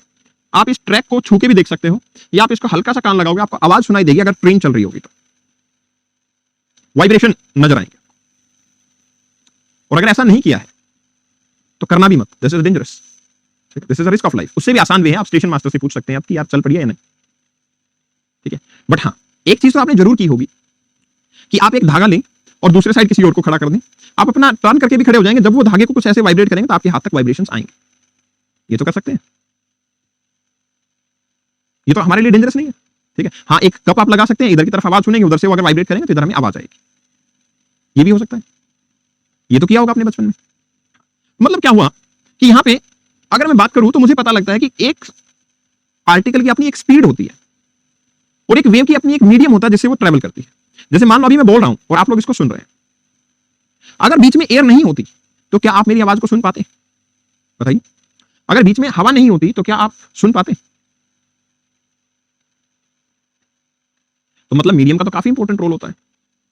लेकिन अगर हवा नहीं होती तो आप देख तो पाते ना, अगर बीच में हवा नहीं होती तो देख तो पाते। तो मैं ये बोल सकता हूं कि भाई जो साउंड से वेव निकली वो कुछ अलग तरीके से चलती हैं, और जो लाइट से वेव निकल रही है कुछ अलग तरीके से चलती हैं। इसलिए हो सकता है वो गैस से या वैक्यूम से निकल जाती हो, लेकिन साउंड वाली नहीं निकल पाती, है ना? ठीक है। तो मतलब एक बात देखो, अब इसको थोड़ा समझने की कोशिश करते हैं। आपको मेरी आवाज कैसे सुनती है? जब मैं बोलता हूं तो एयर के पार्टिकल पे प्रेशर लगता है, वो प्रेशर क्या होता है, यहां माइक तक पहुंचता है और ये सिग्नल में चेंज होकर आपके पास पहुंचता है। फिर जब माइक आपकी साइड पे जो वो आवाज करता है उससे भी प्रेशर क्रिएट होता है, उसको आप सुन लेते हो। बस ये सिंपल सा मेथड हो रहा है। अब लाइट में ऐसी कोई प्रेशर जनरेट नहीं होता, तो इसलिए लाइट को मीडियम की रिक्वायरमेंट नहीं है, लाइट वैसे भी आ जाती है, ठीक है। तो इसी तरीके से जो आपकी अर्थ के इंटीरियर में जो वेव जनरेट हो रही थी उनमें ये महसूस किया गया कि यहां पे दो टाइप की वेव है। एक वेव ऐसी है जो कि सॉलिड में भी चल रही है, लिक्विड में भी चल रही है और आपके गैस में भी चलती है, मतलब वो हर मीडियम से पास आउट होती है। और एक वेव ऐसी है जो कि सिर्फ सॉलिड से पास होती है, बाकी किसी में वो नहीं चलती। जैसे कि अभी मैंने बोला कि साउंड वेव है तो गैस में ही चलेगी, अगर मैंने यहां पे आपका लाइट लगा दिया तो लाइट तो कहीं भी चल सकती है। तो मतलब प्रॉपर्टी के बेस पे मैं इन वेव्स को दो पार्ट में डिवाइड करता हूं बॉडी वेव। एक वेव ऐसी जो सॉलिड में भी जा रही है, लिक्विड में भी जा रही है, गैस में भी जा रही है, और एक वेव ऐसी जो कि सिर्फ क्या करती है, सॉलिड में ही मूव करती है। तो इसी से मुझे क्या नजर आता है कि जो बॉडी वेव है वो एक तो प्राइमरी वेव होती है और दूसरी वेव होती है सेकेंडरी वेव। प्राइमरी वेव सिर्फ ट्रेवल करती है किसमें, सॉलिड में भी, लिक्विड में भी, गैस में भी, तीनों में। लेकिन सेकेंडरी वेव सिर्फ ट्रेवल करती है किसमें, सॉलिड में। वो सिर्फ किसमें ट्रेवल करती है, सॉलिड के अंदर ट्रेवल करती है। तो प्राइमरी वेव का सिंपल सा सॉलिड, लिक्विड एंड गैस का रहेगा। सेकेंडरी वेव सिंपल ट्रेवल करेंगे सॉलिड से। और अब अगर ऐसा होगा तो बस इन्हीं दोनों चीजों को हम स्टडी करके कुछ आइडिया लगाएंगे, और जब वो सरफेस पे पहुंचेंगी तो वो क्या कहती हैं, आपका सरफेस वेव या एल वेव के नाम से जानी जाती है। सरफेस या एल वेव के नाम से जानी जाती है, ठीक है। So this is quite simple, जो मुझे यहां पे समझ आता है। Surface wave that is primary wave and secondary wave, ठीक है। तो ये चीज मुझे इंटीरियर ऑफ अर्थ के बारे में काफी कुछ बताने वाली है। L stands for love wave बोलते हैं इसको, love wave. L stands for love wave, वैसे एल का मतलब लव वेव, ठीक है। चल, तो पहले जानते हैं बॉडी वेव के बारे में, क्योंकि हमने देखा सिस्मिक वेव दो ही थी, बॉडी और सरफेस वेव। तो पहले बॉडी वेव के बारे में थोड़ा सा डिटेल में जानते हैं, ठीक है ना। तो बॉडी वेव के बारे में अगर डिटेल में जानते हैं तो सबसे पहले बॉडी वेव क्या है, are generated due to release of energy at the interior. अंदर अर्थ के अंदर कुछ एनर्जी रिलीज होती है और उस एनर्जी रिलीज होने से आपका क्या बनते हैं, बॉडी वेव बनते हैं। एक बात और इंपॉर्टेंट बता देता हूं मैं आपको कि जब अर्थ के इंटीरियर में एनर्जी कहीं भी डेवलप होती है, ठीक है, जैसे हमने यहां पे देखा था कि यहां से एनर्जी डेवलप हुई, मान लो यहां पे कोई प्लेट टकराई होगी या कुछ भी हुआ होगा, वोल्केनिज्म हुआ होगा, कुछ भी है, लेकिन यहां से कुछ एनर्जी जनरेट हुई, तो इस पॉइंट को क्या बोलते हैं, बताइए क्या बोलते हैं इस पॉइंट, फोकस। यस, इस पॉइंट को बोलते हैं फोकस। अर्थ के इंटीरियर में जिस पॉइंट से एनर्जी डेवलप होती है उस पॉइंट को बोलते हैं फोकस। अब फोकस से एनर्जी तो हर डायरेक्शन में जाएगी, इधर भी इधर भी इधर भी, कोई तो ऐसा पॉइंट होगा जिसमें सबसे पहले एनर्जी पहुंचेगी, उस पॉइंट को बोलेंगे एपिसेंटर। उस पॉइंट को क्या बोला जाता है, एपिसेंटर। तो एक ऐसा पॉइंट जहां अर्थ के अंदर एनर्जी निकल शुरू होती है किसी भी रीजन से, उसको क्या बोला गया, फोकस। और जो बाहर पॉइंट है उसको बोला गया, जहां पे सबसे पहले एनर्जी पहुंचती है उसको बोला गया एपिसेंटर। तो मैं ये बोल सकता हूं कि देखो यहां से जब एनर्जी हर दिशा में जा रही है तो एपिसेंटर क्योंकि सबसे नजदीक है इसलिए सबसे पहले वहां पहुंचे, तो सबसे ज्यादा मैग्नीट्यूड एनर्जी यहीं पहुंचेगी सरफेस पे। क्या मैं बोल सकता हूं ये, डेफिनेटली, ठीक है। हाँ, तो मैं ये बोल सकता हूं कि जिस पार्ट पे आपकी एनर्जी यहां पहुंची है उसमें हम क्या कर सकते हैं, वही मेरे पास मैक्सिमम एनर्जी का पॉइंट होगा, ठीक है। ओके, अब सवाल आता है कि सर ये एपिसेंटर कैसे पता लगता है, तो सिंपल सा मेथड है यार, एग्जैक्टली परपेंडिकुलर जो पॉइंट होता है ना, एग्जैक्टली लंबवत जो आपका पॉइंट होगा, जो बिंदु होता है वही एपिसेंटर होता है, क्योंकि सर्कल के अंदर सबसे पास सीधी परपेंडिकुलर लाइन ही जाएगी, बस वही आपका क्या हो जाएगा, एपिसेंटर, ठीक है। तो ये आपका फंडा इधर आपको नजर आता है। तो ये सिंपली मुझे पता लग गया कि बॉडी वेव क्या होगी, are generated due to release of energy, जो कि क्या करते हैं, फोकस से रिलीज हुई है और हर डायरेक्शन के अंदर ट्रेवल करती है, कहां पे, इंटीरियर ऑफ अर्थ के अंदर। इसलिए हमने उसको दो नाम से जाना है, पी वेव और एस वेव होती है। पी वेव जो है वो क्या करती है, आपकी पी वेव आपके साउंड वेव की तरह होती है, और एस वेव जो है आपकी वो सरफेस वाटर की तरह होती है और बेसिकली सॉलिड में ट्रेवल करती है।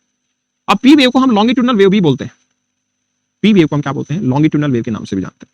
अब ये लॉन्गिट्यूडनल वेव क्या होती है, व्हाट आर लॉन्गिट्यूडनल वेव, सवाल है व्हाट आर लॉन्गिट्यूडनल वेव, ठीक है। तो लॉन्गिट्यूडनल वेव का क्या मतलब होता है, ये देखो, जब भी कोई वेव ट्रैवल करती है, ठीक है ना, तो दो डायरेक्शन से ट्रैवल कर सकती है। देखो कैसे, एक तो ऐसे कि यहां से, जैसे मैं अभी बोल रहा हूं, तो देखो एग्जैक्टली क्या हो रहा है मेरे बोलने पे, जो इमीडिएट एयर पार्टिकल है ना वो प्रेशराइज हो रहे हैं, इस तरीके से प्रेशराइज होंगे तो एक जगह पे काफी सारे पार्टिकल इकट्ठे हो जाएंगे, ठीक है ना। ये प्रेशराइज हुए तो अगले पार्टिकल के ऊपर फोर्स लगाएंगे, तो मतलब जो आपके अगले पार्टिकल अभी तो रेरिफाइड हैं, जो दूर दूर हैं, वो थोड़ी देर में प्रेशराइज होंगे, तो थोड़ी देर में इनकी स्टेज फिर से ऐसी हो जाएगी,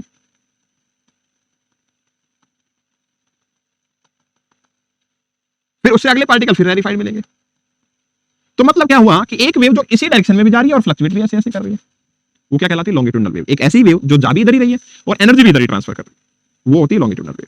दूसरी होती है ट्रांसवर्स वेव। ट्रांसवर्स वेव का मतलब होता है वो चलेगी तो ऐसे,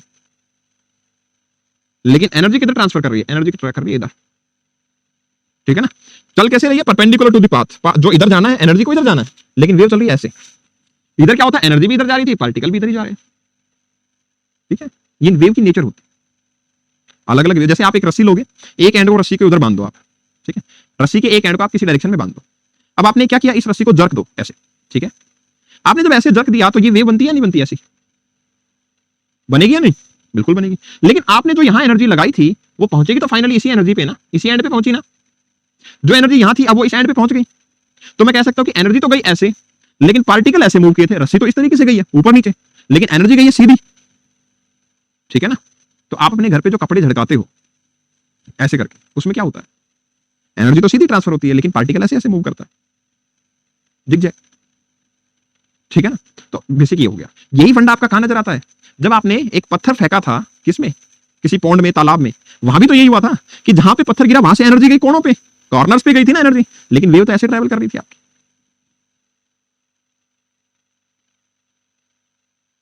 ठीक है ना। हाँ। अब दूसरी क्या है, ट्रांसवर्स वेव। तो ये ट्रांसफर हुआ। लॉन्गिट्यूडनल वेव का मतलब, लॉन्गिट्यूडनल मतलब वो पार्टिकल, जैसे अभी मैंने बोला कुछ भी, तो ये पार्टिकल प्रेशराइज हुए, फिर उससे अगले हुए, फिर उससे अगले हुए, फिर उससे अगले, और आप तक आपकी आवाज पहुंच जाएगी। क्या ऐसा होता है मैं जैसे ही बोलता हूं तो पार्टिकल ऐसे जाते हैं, ऐसा तो कभी नहीं होता।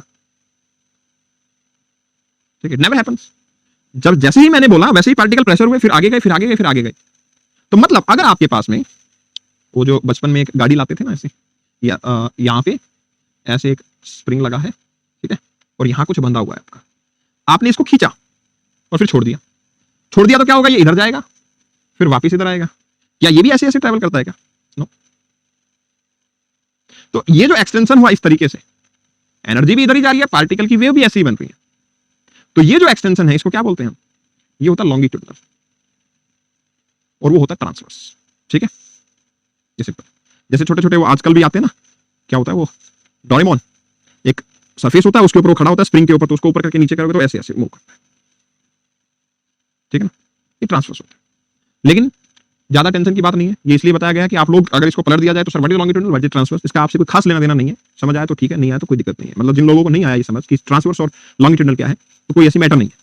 ठीक है, राइट, ओके। तो राइट हियर मुझे पता लगता है कि दो टाइप के वेव होती हैं, पी वेव और एस वेव। ठीक है, पी वेव आपकी लॉन्गिट्यूडनल है, एस वेव आपकी ट्रांसवर्स वेव्स। अब प्राइमरी वेव का पता लगता है कि ये fastest among the seismic waves होती हैं, हेंस सबसे पहले, क्योंकि ये सबसे फास्ट होंगी तो सबसे पहले कहां मिलेंगे आपको? एपिसेंटर पे। जहां से भी आपकी मूव करेंगे सबसे पहले इन्हीं को नोटिस किया जाएगा। सरफेस के ऊपर सबसे पहले कौन सा मिलता है आपका? पी वेव मिलता है। और पी वेव जैसा मैंने पहले बताया कि लॉन्गिट्यूडनल वेव है और हर मीडियम में, चाहे वो सॉलिड हो, लिक्विड हो, गैस हो, सभी मीडियम के अंदर ये ट्रैवल करते हैं। तो सॉलिड जो है आपका, उसमें फास्ट, सबसे फास्ट किस में ट्रैवल करेंगे? सॉलिड में, फिर किसमें? लिक्विड में, और फिर किसमें? आपकी गैसेस में। स्पीड धीरे धीरे कम होती जाएगी, हर एक मीडियम के अंदर स्पीड अलग अलग होती है। सॉलिड में ज्यादा, फिर लिक्विड में, फिर उसके बाद गैसियस में सबसे कम स्पीड होती है, मिनिमम गैस में स्पीड होती है। दूसरा सेकेंडरी वेव, तो सेकेंडरी वेव सेकंड सिस्मोग्राफ पे मिलती है क्योंकि ये स्लो चलती है, ये ट्रांसवर्स नेचर में होती है और ये लिक्विड और गैस से ट्रैवल नहीं करती है। ये चीज मानने की, they can't travel in liquid and gas, ये याद रखना। ठीक है, ये लिक्विड और गैस के ऊपर ट्रैवल नहीं करती, ये सिर्फ और सिर्फ किसमें? सॉलिड में ट्रैवल करेंगे। ठीक है, they only travel in solid part. ठीक है, अब मुझे चीज बताओ, ठीक है, अब मुझे एक चीज बताओ कि अगर ये सिर्फ सॉलिड से मूव करती है, लेट्स से, ठीक है, मान लो कि ये सिर्फ सॉलिड से मूव कर रही है, सेकेंडरी वेव सिर्फ सॉलिड से मूव कर रही है, और मैंने देखा कि एक यहां से जो सेकेंडरी वेव जा रही थी, इधर से भी कोई सेकेंडरी वेव जा रही थी, वो मुझे यहां तक तो मिल जाती है, इस एरिया में मिलती है, लेकिन मुझे पता लगता है कि इस पूरे एरिया में सेकेंडरी वेव नहीं मिलती। ठीक है, मान लो ये नहीं मिलती, तो अगर ये नहीं मिलेंगी तो मैं कह सकता हूं कहीं बीच में लिक्विड आ गया होगा जिसकी वजह से ये नहीं जा पाई होंगी लिक्विड में। जैसे मैं अगर खड़ा हो जाता हूं, सामने लाइट आएगी तो मेरे पीछे से लाइट नहीं जा पाएगी, मेरी शैडो बन जाएगी। तो मैं ये बोल सकता हूं कि ये सेकेंडरी वेव की शैडो बन गई है, क्योंकि सॉलिड से तो जा रही थी, लेकिन यहां पे कोई ना कोई ऐसा, मतलब या तो लिक्विड या गैस भी हो सकता है, बिल्कुल लिक्विड भी हो सकता है, गैस भी हो सकता है। यहाँ या तो बीच में कोई लिक्विड आ गया या कोई गैस आ गया जिसकी वजह से ये क्या हुई, बस उधर तक पहुंच पाई, ये यहां नहीं पहुंची। तो मतलब शैडो रीजन ने कुछ तो आइडिया बताया मेरे को कि एग्जैक्टली अर्थ के इंटीरियर में क्या है। राइट, अब मैं क्या करूंगा, यहां पे ही प्राइमरी वेव को छोड़ देता हूं। ठीक है, इधर ही मैं क्या कर देता हूं, प्राइमरी वेव को भी छोड़ देता हूं। तो अगर प्राइमरी वेव को छोड़ा जाएगा इधर तो फिर क्या होगा, देखते हैं। मुझे पता लगा कि उसी डेप्थ पे जाके प्राइमरी वेव के अंदर भी क्या हुआ, स्पीड कम हो गई उसकी। मुझे क्या पता लगा, जिस वेव पे, जिस डेप्थ के बाद सेकेंडरी वेव नहीं मिल रही थी, उसी वेव पे प्राइमरी की स्पीड कम हो गई। तो मैं बता सकता हूं कि सॉलिड, लिक्विड और गैस, मैंने तो देखा था सॉलिड में तो स्पीड ज्यादा थी, तो मतलब यहां पे भी क्या हुआ होगा, कोई लिक्विड या गैस मीडियम आया होगा। तो पक्का हो गया कि लिक्विड या गैस मीडियम तो अंदर है। अब क्या होगा, अब होगा ये कि अगर मैं प्राइमरी को गैस में से मूव करवा के देख लूं कि इतनी स्पीड होती है, लिक्विड में मूव करवा के देख लूं इतनी स्पीड होती है, अगर मुझे पता लगा कि स्पीड बहुत थोड़ी सी कम हुई है, अगर मान लो ये 100 किलोमीटर, एक हाइपोथेटिकल एग्जांपल है कि 100 चल रही थी, यहाँ पे 80 होगी, तो मैं बोल सकता हूँ कि सॉलिड से लिक्विड हुआ होगा, अब गैस नहीं हुआ होगा। तो मतलब मुझे पता लगता है प्राइमरी की स्पीड के बाद में मुझे पता लगता है कि यहाँ पे क्या हो गया, आपका लिक्विड मीडियम अर्थ में नजर आता है। ठीक है, लिक्विड मीडियम मुझे यहाँ पे नजर आता है, तो डेफिनेटली मुझे लिक्विड मीडियम यहाँ पे आराम से नजर आ गया। तो राइट हियर मुझे पता लगता है कि अलग अलग वेव की जब मैं स्टडी कर रहा हूँ, ठीक है, अलग अलग वेव की जब मैं स्टडी कर रहा हूँ, तो मुझे क्या मिल रहा है कि किसी प्लेस पे तो मुझे सेकेंडरी वेव ही मिलती है और किसी वेव पे प्राइमरी वेव मिलती है, किसी लेवल पे। तो वो मुझे बताती है कि किस डेप्थ पे जाके उनकी या तो स्पीड चेंज होगी या फिर आपका क्या हो गया, उनके पाथ में डाइवर्जन हुआ, शैडो बन गया, सिंपल। ठीक है, अब थोड़ी सी प्रॉपर्टी सरफेस वेव की भी जान लेते हैं कि जब ये सरफेस पे पहुंचती है तब क्या होता है। ठीक है, जब ये दोनों ही वेव सरफेस पे पहुंच जाती हैं तो फिर उस टाइम पे क्या होता है। मुझे पता लगता है कि जब ये सरफेस वेव इंटरेक्ट करती हैं सरफेस रॉक्स के साथ में, तो फिर ये क्या करती है, शेकिंग करती है, भाई हिलेगी अर्थ। तो एग्जैक्टली मैं ये कह सकता हूँ कि ये अकाउंटेबल होती है जो हमें फील होती है, जिसकी वजह से हम कहते हैं कि अर्थक्वेक आ चुका है। ठीक है, एग्जैक्टली ये वो वेव होती हैं, सरफेस वेव वो वेव होती हैं जिनकी वजह से मैं फील कर पाता हूँ कि अर्थक्वेक आया है। लेकिन हमें तो इंटीरियर के बारे में पढ़ना है, तो आपको लगता है हमारे लिए ये कोई यूजफुल है? ठीक है, डेफिनेटली अगर मुझे इंटीरियर के बारे में पढ़ना तो मेरे पास सरफेस वेव का कोई यूज नहीं है, एज ऑफ नाउ मेरे पास कोई यूज नहीं है। हाँ, जब मुझे अर्थक्वेक ही पढ़ना होगा तो फिर ठीक है मैं इसको पढ़ूंगा, यूज करेंगे, लेकिन अभी के टाइम पे सिर्फ वी वांट इंटीरियर। तो इंटीरियर मुझे कैसे स्टडी करना पड़ेगा, इंटीरियर मुझे स्टडी करना पड़ेगा बॉडी वेव के साथ, पी वेव और एस वेव के साथ। ठीक है, दैट इज गुड।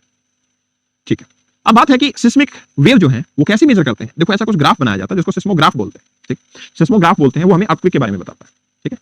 ऐसा जो वेव्स होती हैं जो सिस्मोग्राफ बोलते हैं, सिस्मोग्राफ हमें बताता है। अभी सिस्मोग्राफ कैसे बनता है, देखो देखो एक यहाँ पे क्या होगा, एक इंस्ट्रूमेंट होगा, इधर एक पेंसिल होगी, वो पेंसिल और ये घूमता रहेगा ऐसे, ठीक है। तो ये सीधी सीधी चलती रहेगी पेंसिल। अब जैसे ही अर्थक्वेक आएगा तो ये, क्योंकि ये पेंसिल क्या करेगी, वाइब्रेट करेगी। जब अर्थक्वेक चला जाएगा फिर से सीधी चलती रहेगी। लॉन्ग अर्थक्वेक, बहुत लार्ज अर्थक्वेक आती है, ज्यादा वाइब्रेट करेगी। तो मतलब ये ग्राफ जितना वाइब्रेट करता है उतना ही स्ट्रॉन्ग अर्थक्वेक आता है, वाइब्रेशन से, ठीक है। वाइब्रेशन की वजह से क्या होगा, ये कंटिन्यूअस मूव करने की बजाय आपका जिगजैग मूव करेगी। जितना जिगजैग होगा उतना ही आपका क्या देखने को मिलेगा, सिस्मिक वेव्स देखने को मिलेगी। ये सिस्मोग्राफ बताता है। तो राइट देयर मुझे पता लगता है कि सिस्मोग्राफ जो है वो क्या रिकॉर्ड करता है, आपका बेसिकली इन वेव्स को लोकेट करता है कि किस लोकेशन के ऊपर मुझे सिस्मिक वेव्स मिल रही है, ठीक है। किस ग्राफ पे मुझे सिस्मिक वेव मिल रही है। देखो जैसे मान लो मैं ये लाइन ड्रॉ करता, ठीक है, सीधी ड्रॉ कर रहा हूं मैं लाइन, लेकिन ये स्क्रीन ऐसे हिल जाए तो यू डोंट थिंक सो कि फिर ये लाइन ऐसे ऐसे ड्रॉ होगी। फिर से क्या होगा, फिर से आगे चलूंगा मैं, अगर मान लो ज्यादा हिलेगी तो ज्यादा इस तरीके से डेवलपमेंट होगा। तो ऐसा ही कुछ किसके ऊपर होता है, आपका सिस्मिक वेव्स पे होता है। सिस्मोग्राफ कुछ ऐसे ही होता है। सिस्मोग्राफ भी हाँ, जैसे आपका ईसीजी का वो बना होता है ना, वैसा ही कुछ, या हार्ट की बीट जो हम मेजर कर रहे होते हैं वहां पे भी ग्राफ ऐसे ऐसे चल रहा होता है। जैसे जैसे फ्लक्चुएशन होता है वैसे वैसे क्या करते हैं, वाइब्रेट करते हैं। सिमिलर चीज यहाँ पे वाइब्रेट होती है, ठीक है। दैट इज द सिंपल जो सिस्मोग्राफ होता है, ठीक है। सो ये वाइब्रेशन यूज होते हैं, तो मुझे पता लगता है सिस्मोग्राफ। अब मुझे एक चीज बताइए कि जो हमारा शैडो जोन बना था जहां पे प्राइमरी या सेकेंडरी वेव नहीं पहुंच पाई, तो डेफिनेट सी बात है वहां पे तो सिस्मोग्राफ सीधा सीधा चलेगा, नहीं क्या। जहां पे मेरे को ये ग्राफ नहीं नजर आया तो मतलब वहां पे शैडो रीजन है, तो मुझे पता लगता है इससे शैडो जोन पता लग जाता है। देखो अभी हमने रिक्टर स्केल के बारे में वैसे कोई बात नहीं की, ठीक है। हम सिर्फ एक ग्राफ बना रहे हैं जो सिस्मोग्राफ है। मैंने आपको बताया नहीं कि रिक्टर स्केल कुछ होता है, जब बात करेंगे तो डिस्कस करेंगे उसको कि क्या मैटर है उसके अंदर, ठीक। That is a matter of discussion, ठीक है। But right here yes, shadow zone है तो बिल्कुल आराम से बनेगा। दूसरा, जैसे हमने बोला था कि मान लो अर्थ में एक पार्ट सॉलिड होगा, फिर जैसे ही कोई लिक्विड आएगा, जैसे ही कोई लिक्विड आएगा तो फिर क्या मैं ये नहीं बोल सकता कि लिक्विड आते ही या तो स्पीड चेंज हो चुकी होगी या फिर डायरेक्शन बदल चुकी होगी। जैसे आपको याद है पेंसिल की डायरेक्शन चेंज हो जाती है। पेंसिल जो हमने लिक्विड में रखी हुई थी उसकी डायरेक्शन क्या होती है, बैंड नजर आती है ना मुझे। क्यों नजर आ रही थी बैंड, क्योंकि यहां पे मीडियम चेंज हो चुका था। तो ये जो मीडियम चेंज हुआ था जिसकी वजह से रिफ्लेक्शन हुआ था, तो क्या ये मुझे ये नहीं बताएगा कि कोई डिस्कंटिन्यूटी आई है। डिस्कंटिन्यूटी का मतलब कि जो सॉलिड चल रहा था अब सॉलिड नहीं है, कोई ना कोई लिक्विड या गैस आया है। फिर से लिक्विड चल रहा होगा, फिर से अचानक से अगर स्पीड बढ़ गई तो मैं बता सकता हूं सॉलिड आया है। मतलब यहां पे डिस्कंटिन्यूटीज के बारे में मुझे आइडिया लग जाएगा जैसे जैसे मुझे स्पीड या पाथ चेंज हुआ, ठीक है। तो ये सिंपली मुझे पता लगता है कि जैसे ही चेंज होगा कंपोजिशन में, डेंसिटी में, तो मुझे पता लगेगा कि देयर इज अ डिस्कंटिन्यूटी, ठीक है, there is a discontinuity. Okay, so right there yes we get to know. अब सवाल आया कि कैसे हेल्प करेंगे, तो दो ही प्रॉपर्टी हमने देखा था, या तो चेंज इन वेलोसिटी को पढ़ेंगे या फिर डेंसिटी और कंपोजिशन के बारे में पता लगेगा। देखो मान लो मेरे पास चेंज इन वेलोसिटी होता है तो डेफिनेटली सॉलिड से लिक्विड, लिक्विड से गैस हुआ होगा। एक और भी चीज है, अगर मेरे पास डेंसिटी या कंपोजिशन में चेंज आएगा, डेंसिटी मतलब होता है घनत्व, घनत्व, ठीक है। तो अगर घनत्व में बदलाव आया तो भी तो मैं बोलूंगा ना कि स्पीड बदल जाएगी। तो राइट हियर मुझे पता लगता है कि या तो मैं चेंज इन वेलोसिटी को पढ़ूंगा जिससे मुझे डेंसिटी और कंपोजिशन पता लगेगी, और उसी से मुझे डिस्कंटिन्यूटीज की स्टडी करना पड़ेगा कि किस एरिया पे जाके आपकी वेव जो है वो डिस्कंटिन्यूअस हो रही है। मान लो इतना डेप्थ पे जाके आपकी वेव पता लगी कि सेकेंडरी वेव नहीं मिल रही, डिस्कंटिन्यू हो गई, तो एक ये डिस्कंटिन्यूटी क्रिएट हो गई।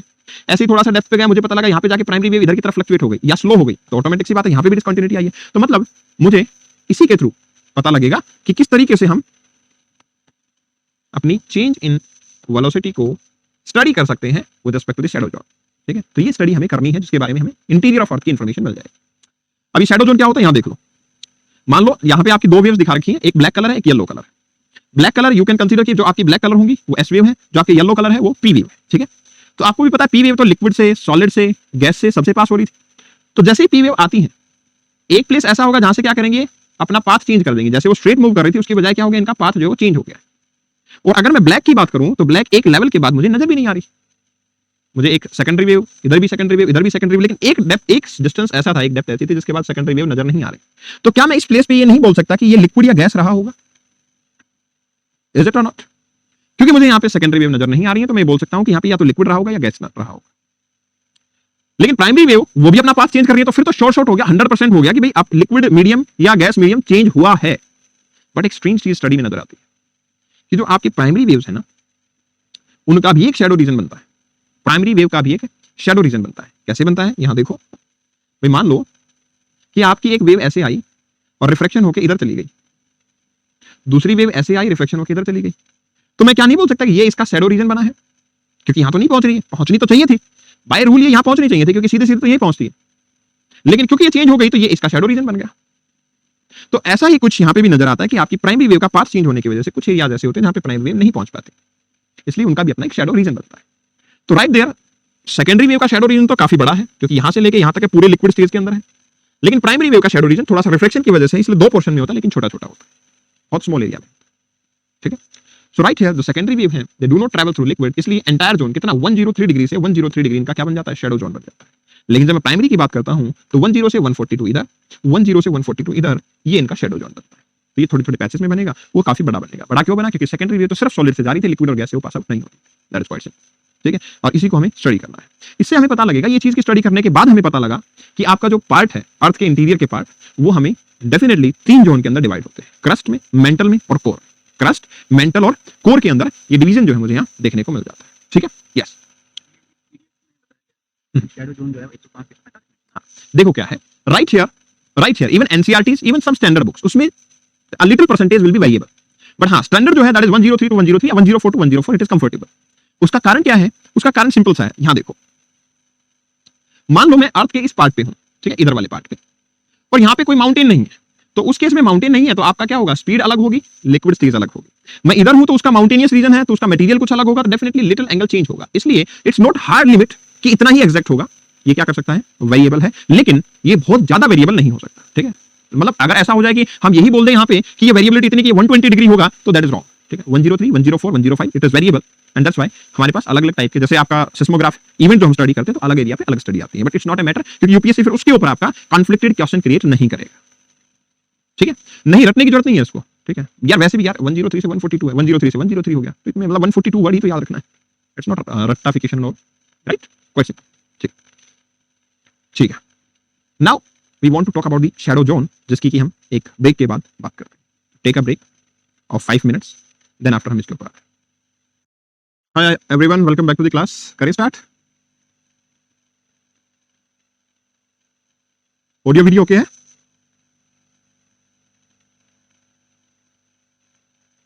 ठीक है, चलिए। तो राइट देयर हमने क्या देखा कि पी वेव और एस वेव दोनों के बीच में क्या होता है, आपका शैडो जोन का डिफरेंस होता है। ठीक है, और शैडो जोन का डिफरेंस आपका 103 से 142 एंड 103 टू 142 मिलेगा, एंड दैट इज 103 टू 103, मतलब एस वेव का शैडो रीजन बड़ा होता है, पी वेव का शैडो रीजन छोटा होता है। और कारण सिंपल है, क्योंकि एस वेव सिर्फ और सिर्फ सॉलिड से ट्रैवल करती है, पी वेव जो है आपका सॉलिड और लिक्विड दोनों से ही ट्रैवल कर सकती है। ये बहुत सिंपल अंडरस्टैंड करने में। अब देखो, इसी के बेसिस पे, इन सब स्टडीज के बेसिस पे हमने क्या किया, अर्थ को डिवाइड किया 3 पार्ट में। कौन से पार्ट थे? पहला पार्ट था कि अर्थ का क्रस्ट होता है, मेंटल होता है और कोर होता है। 3 पार्ट में हमने डिवाइड किया आपके इंटीरियर को इसी बेसिस पे। दैट इज क्या क्या था, आपका क्रस्ट था, मेंटल था और कोर था। 3 पार्ट के अंदर हमने इसको डिवीजन किया, अर्थ, क्रस्ट, मेंटल एंड कोर। अब अगर क्रस्ट, मेंटल एंड कोर है तो उसके बारे में जानने की कोशिश करते हैं। वैसे अब आप लोगों को एक आइडिया तो जरूर लग गया होगा कि जब हम अर्थ के डेवलपमेंट की बात कर रहे थे तो हमने देखा था कि लाइटर जो हल्की चीजें थी वो ऊपर आ रही थी और जो भारी चीजें थी वो नीचे गई थी। ठीक है, जो हल्की चीजें थी वो ऊपर आई थी, जो भारी चीजें थी वो नीचे गई थी। तो मैं ये बोल सकता हूं ना कि क्रस्ट जो है वो लाइट मटेरियल का होगा, हल्का होगा, मेंटल उससे थोड़ा सा भारी और कोर काफी हैवी होगा। ये तो बोल ही सकता हूं मैं, है ना? तो वहां से स्टडी करके हम ये बोल सकते हैं कि हाँ बिल्कुल ऐसा कुछ होगा। अब अगर ऐसा होगा तो आगे जानने की कोशिश करते हैं कि इंटीरियर ऑफ अर्थ के अंदर मुझे पता लगता है काफी कंसेंट्रिक लेयर्स बनी हुई हैं, जिसमें क्रस्ट है, मेंटल है, आउटर कोर और इनर कोर। अब इसको देखेंगे थोड़ी देर में कि ये कोर को भी 2 पार्ट में हमने क्यों डिवाइड किया, मतलब ऐसी क्या जरूरत पड़ गई थी कि मुझे कोर को भी 2 पार्ट में फिर डिवाइड करना पड़ा, जो कि आउटर कोर और इनर कोर कहलाया। ठीक है, ओके। तो पहली चीज तो मुझे पता लगती है, ये जो क्रस्ट है उसकी स्टडी की गई तो मुझे पता लगा कि ये सिलिकेट्स मतलब सिलिका का बना हुआ है। ठीक है, क्रस्ट के अंदर क्या होता है, सिलिका होता है। आप एनसीईआरटीज अगर आपने पढ़ी होंगी या फिर कभी पढ़ोगे भी, नहीं पढ़ने की जरूरत है, कोई दिक्कत भी नहीं। अगर आप पढ़ोगे तो आपको पता लगेगा ये सियाल की बनी होती है, मतलब सिलिका और एल्यूमिनियम जो है, एल्यूमिनियम से बनी होती है, एल्यूमिना से बनी होती है। सिलिका और एल्यूमिना जो है इसके अंदर काफी ज्यादा डोमिनेटिंग होता है, जो कि लाइट होते हैं मटेरियल। इसके बाद मेंटल की जब बात आती है तो पता लगता है कि मेंटल, क्योंकि हमने ये तो देखा ही कि धीरे धीरे टेंपरेचर क्या हो रहा था, अर्थ के इंटीरियर में बढ़ रहा था। उसके बाद सिस्मिक वेव्स के अकॉर्डिंग ये भी पता लगा कि जैसे सिस्मिक वेव और अंदर गई तो उनकी स्पीड जो है कम हो गई।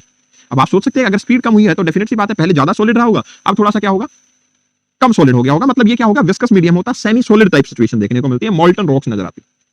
और फिर क्या नजर आता है, जैसे ही थोड़ा सा और डेप्थ में जाते हैं तो आपकी एस वेव बिल्कुल खत्म हो जाती है।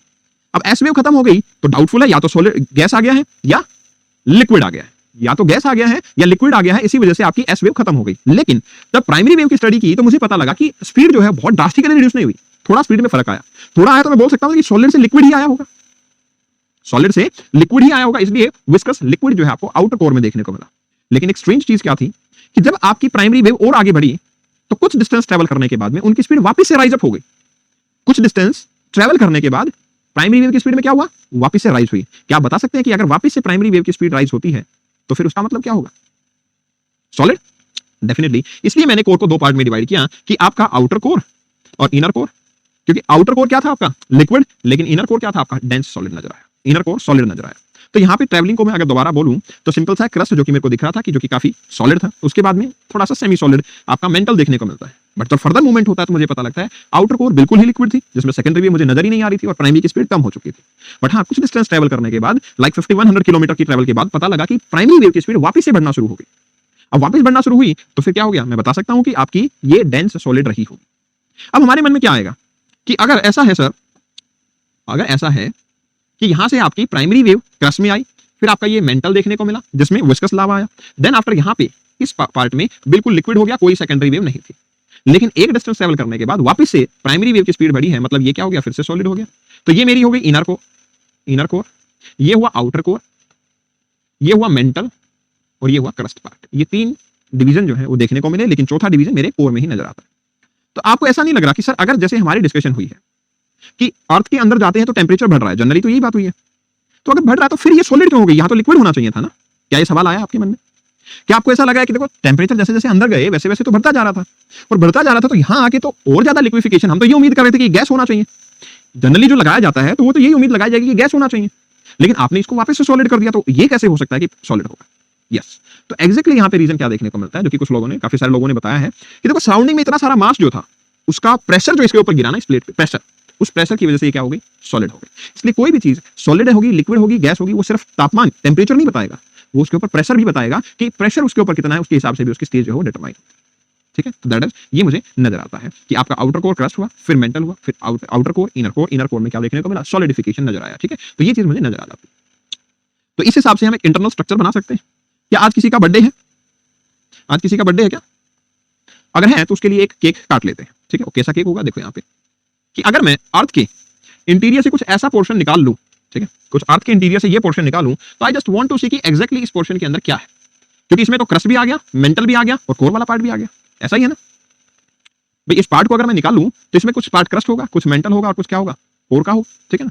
तो यहां पे हम बात करते हैं कि कैसे क्रस्ट, मेंटल और कोर यहां पे डेवलप होते हैं। ठीक है, चलिए, तो इस पार्ट को जब आप देखोगे तो आपको क्या पता लगेगा कि जो आउटर मोस्ट पार्ट, ठीक है, सबसे पहला जो पार्ट है, ठीक है, वो क्या है आपका, क्रस्ट है। तो मैकेनिकल डिवीजन के अकॉर्डिंग मुझे पता लगता है कि अर्थ जो है वो लिथोस्फीयर, एस्थेनोस्फीयर और मीजोस्फेरिक मेंटल के अंदर डिवाइड होती है। लेकिन हमें ये नहीं पढ़ना, ना यूपीएससी इसको पूछता है। यूपीएससी केमिकल डिवीजन को पूछता है, जिसमें क्रस्ट आता है, upper mantle, lower mental, outer core और इनर कोर होते हैं।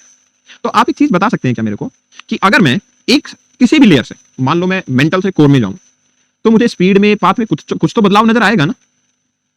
यस और नो? मुझे कुछ तो बदलाव डेफिनेटली नजर आएगा इसके अंदर। तो मुझे पता लगता है कि एक मैं ये बोल सकता हूं कि जब भी मैं एक पाथ से दूसरे पे जाता हूं तो एक डिसकंटिन्यूटी आएगी बीच में।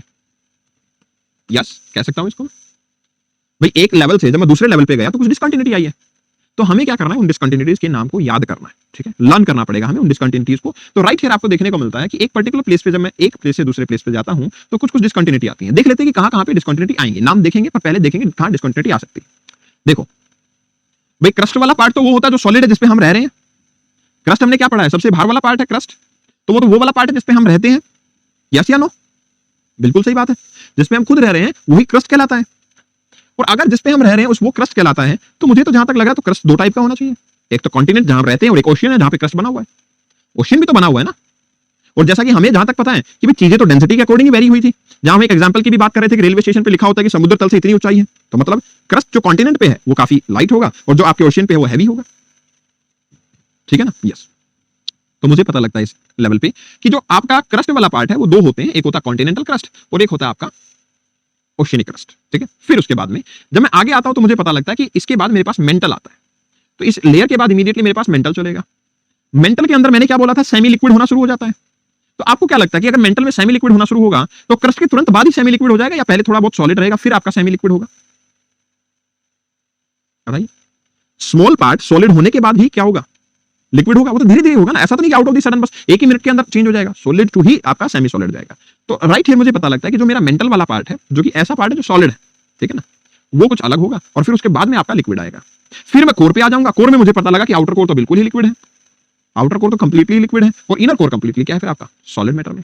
वो क्या आता है आपका, सॉलिड मैटर में। ठीक है, तो बेसिक बात यही है, और यही फंडा मुझे यहाँ पे नजर आता है। इसी फंडे को हम क्या करते हैं, डिवाइड करते हैं। जिसमें सबसे पहली लेयर आपने देखी वो क्या थी, आपकी क्रस्ट। तो क्रस्ट आपकी सबसे बाहर वाली लेयर होती है, सबसे आउटर मोस्ट लेयर है क्रस्ट। क्रस्ट क्या आपकी सबसे आउटर मोस्ट लेयर है। और मुझे क्या पता लगता है कि क्योंकि क्रस्ट बहुत हल्का होता है, जैसा हमने बात की कि आपका पार्ट क्या था, क्रस्ट तो क्या था, बहुत हल्का था, और अगर हल्का होता है तो मैं ये कह सकता हूं कि वो बहुत कम 0.5 टू 0.1% जो है किसका करता है, आपका 0.5 टू 1% आपका अर्थ का वॉल्यूम और 1% आपके अर्थ का मास कॉन्स्टिट्यूट करता है, मतलब बहुत कम मास और बहुत कम वॉल्यूम उसके अंदर है। ठीक है, दिस इज सिंपल। तो यहाँ पे मुझे पता लगता है कि 1% से बहुत कम मास और बहुत कम वॉल्यूम जो है इसके अंदर आती है। क्यों? क्योंकि है ही हल्का, लाइट है, तो ज्यादा मास तो वैसे नहीं होगा।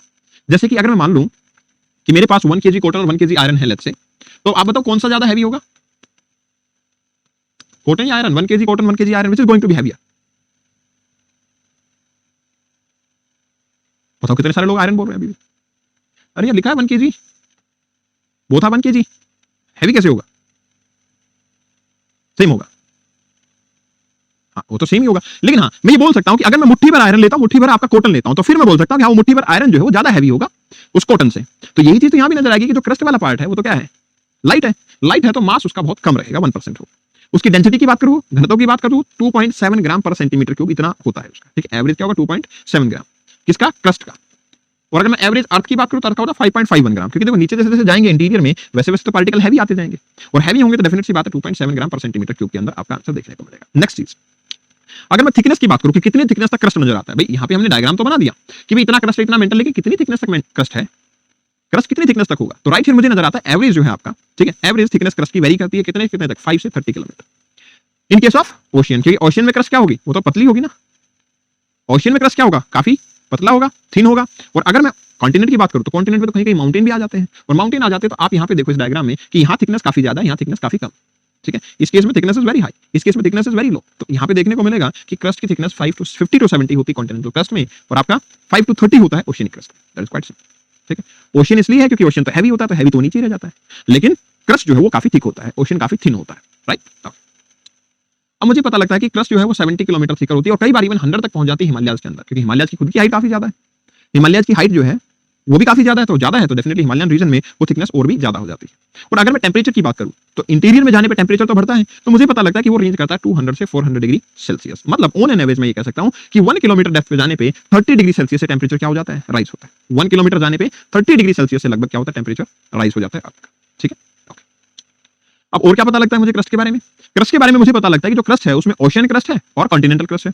ओशियन क्रस्ट आपकी सीमा की बनी हुई है और कॉन्टिनेंटल क्रस्ट आपके सियाल की बनी हुई है। ठीक है, सियाल और सीमा, दैट इज सिलिका और एल्यूमिनियम। यहाँ पे क्या होगा, सिलिका और मैग्नीशियम का बना हुआ होता है, इसलिए एल्यूमिनियम भी हल्का, सिलिका भी लाइट है, तो ये लाइट होगा और ये हैवी होता है। ठीक है, ये याद रखना। तो मतलब ओशियन प्लेट क्योंकि वो नीचे भी है तो वैसे भी पता होना चाहिए आपको कि नीचे है तो वैसे भी क्या होगी, हैवी तो होनी है। और क्रस्ट वाला पार्ट क्या है, ऊपर है, तो वो क्या होगा, बेसिकली लाइट होगा, हल्का रहेगा इसके ऊपर। ठीक है, और क्या पता लगता है मुझे कि देखो इसके ऊपर क्या होता है, काफी सारे चेंजेस होते रहते हैं। चेंजेस क्यों? क्योंकि आपने देखा था ना, हमने शुरू में बात की थी कि दो टाइप के फोर्सेज हैं, एक्सोजेनिक और एंडोजेनिक। तो एक्सो वाले जो फोर्स हैं वो भी तो क्रस्ट पे ही लगेंगे ना, आउटर पार्ट पे ही तो लग सकते हैं। क्या कोर पे या मेंटल पे जाके एक्सोजेनिक फोर्स लग सकता है? पॉसिबल ही नहीं है। ठीक, वो तो पॉसिबल ही नहीं है। तो डेफिनेटली मुझे यहाँ पे पता लगता है कि वो आपका एक्सोजेनिक फोर्सेज होते हैं, तो इसके ऊपर चेंज जो है वो लगातार चलता रहता है। लाइटर मटेरियल इसके ऊपर बेसिकली डोमिनेटिंग देखने को मिल जाता है। सिंपल है, ओके।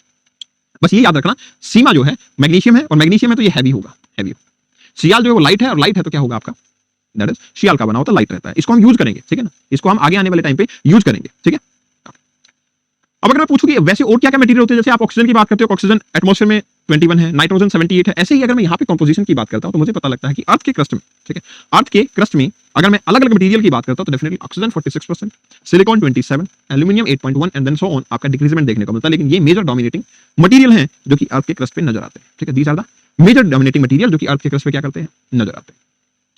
और अगर मैं अर्थ की बात कर लूं तो पूरे अर्थ को ले लूं, क्रस्ट में तो ठीक है ऑक्सीजन था, लेकिन अगर मैं पूरे अर्थ को ले लूं तो उस केस में सबसे डोमिनेटिंग मटेरियल कौन सा होगा बताइए?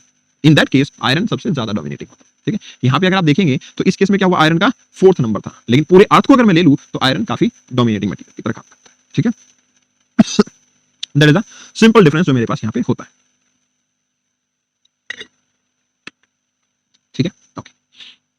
अब एक वर्ड यूज करते हैं हम काफी बार, लिथोस्फीयर। ठीक है, तो एक्जैक्टली लिथोस्फीयर क्या होता है? ठीक है, एक वर्ड काफी बार आपके यूज में आएगा, वो होता है लिथोस्फीयर। तो एक्जैक्टली ये लिथोस्फीयर क्या होता है उसके बारे में जानते हैं।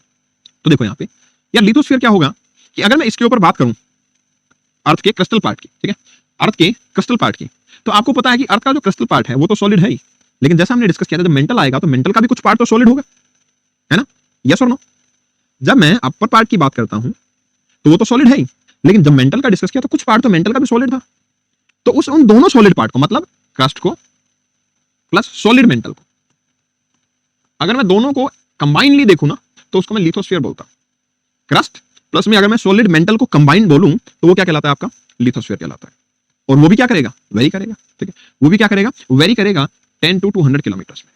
थिकनेस क्या करेगी? वेरी करेगी 10 to 200 किलोमीटर पे। तो डेफिनेटली मुझे यहाँ पे नजर आता है कि आपका अपर पार्ट किसका? क्रस्ट का, प्लस में अपर मोस्ट मेंटल जो है वो सॉलिड जो है वो क्या कहलाता है आपका? सॉलिड पार्ट, वो लिथोस्फीयर कहलाता है।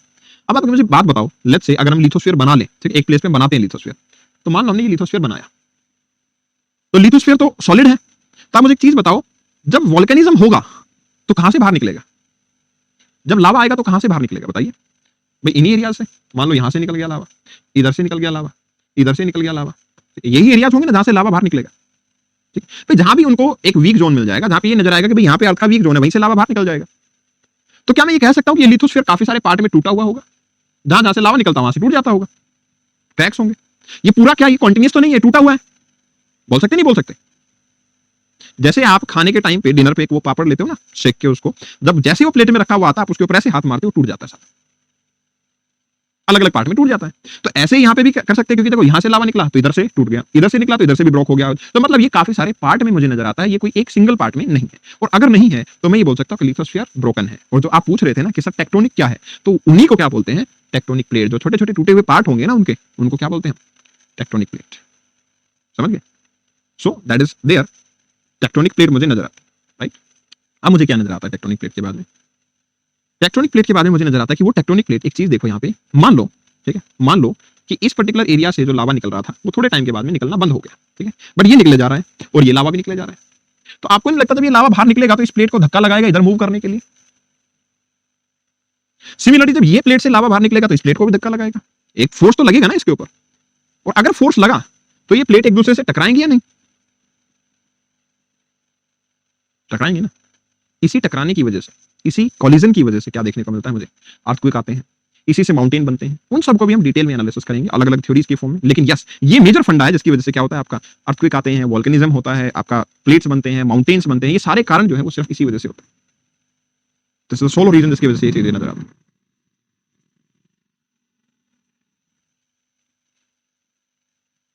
Getting it? ठीक है। अब देखना, अब यहां पे क्या होगा, ये जो एक दूसरे से जब टकराएंगे ना, जब ये एक दूसरे से टकराएंगे तो इनका अपना एक जो इंटरेक्शन का लेवल होगा वो भी अलग होगा। कैसे अलग होगा? क्योंकि हमने ये देखा कि भी हो सकता है, ये भी तो पॉसिबल ना, कि ये वाली प्लेट जो है वो ओशियन हो और ये वाली प्लेट सॉलिड हो। ये हो सकता है ना, ये एक ओशियन प्लेट हो और ये सॉलिड प्लेट हो। Give me a second. Issue आ रहा है, वॉइस में इश्यू आ रहा है ना? अगर मैनेजेबल है तो हम आगे बढ़ सकते हैं। अगर आपको मेरी आवाज सही सुनाई दे रही है, समझ आ रहा है, तो हम आगे बढ़ सकते हैं। ठीक है, ऑल क्लियर, ओके। तो यहाँ पे मुझे नजर आता है, यार इसको रिजॉल्व करवाओ बेटा। यहाँ पे मुझे क्या नजर आता है कि एट दिस प्लेस मेरा मूवमेंट प्लेट्स का नजर आएगा और उन प्लेट का इंटरेक्शन हम स्टडी करेंगे बड़े अच्छे तरीके से कि किस तरीके से प्लेट इंटरेक्ट करती है। फिर मेरे हिमालयाज भी बन सकते हैं, मैं कहीं कहीं देखता हूँ रॉकीज और एंडीज भी बने हुए हैं, कहीं पे जाके आउट ऑफ पूरा बड़ा ओशियन है लेकिन कहीं जाके एकदम से आइलैंड बन गया, out of the sudden island बनना है। तो ये सारी चीजें हमें क्या करनी पड़ेगी, इसी सिस्टम से नजर आएंगी और वो हम बड़े अच्छे से एक्सप्लेन करेंगे। ठीक है, तो अब लेकिन एक चीज और देख लेते हैं। जब क्रस्ट ठीक है, crust is okay, crust develop हो चुका है, क्रस्ट के बाद में क्या आता है?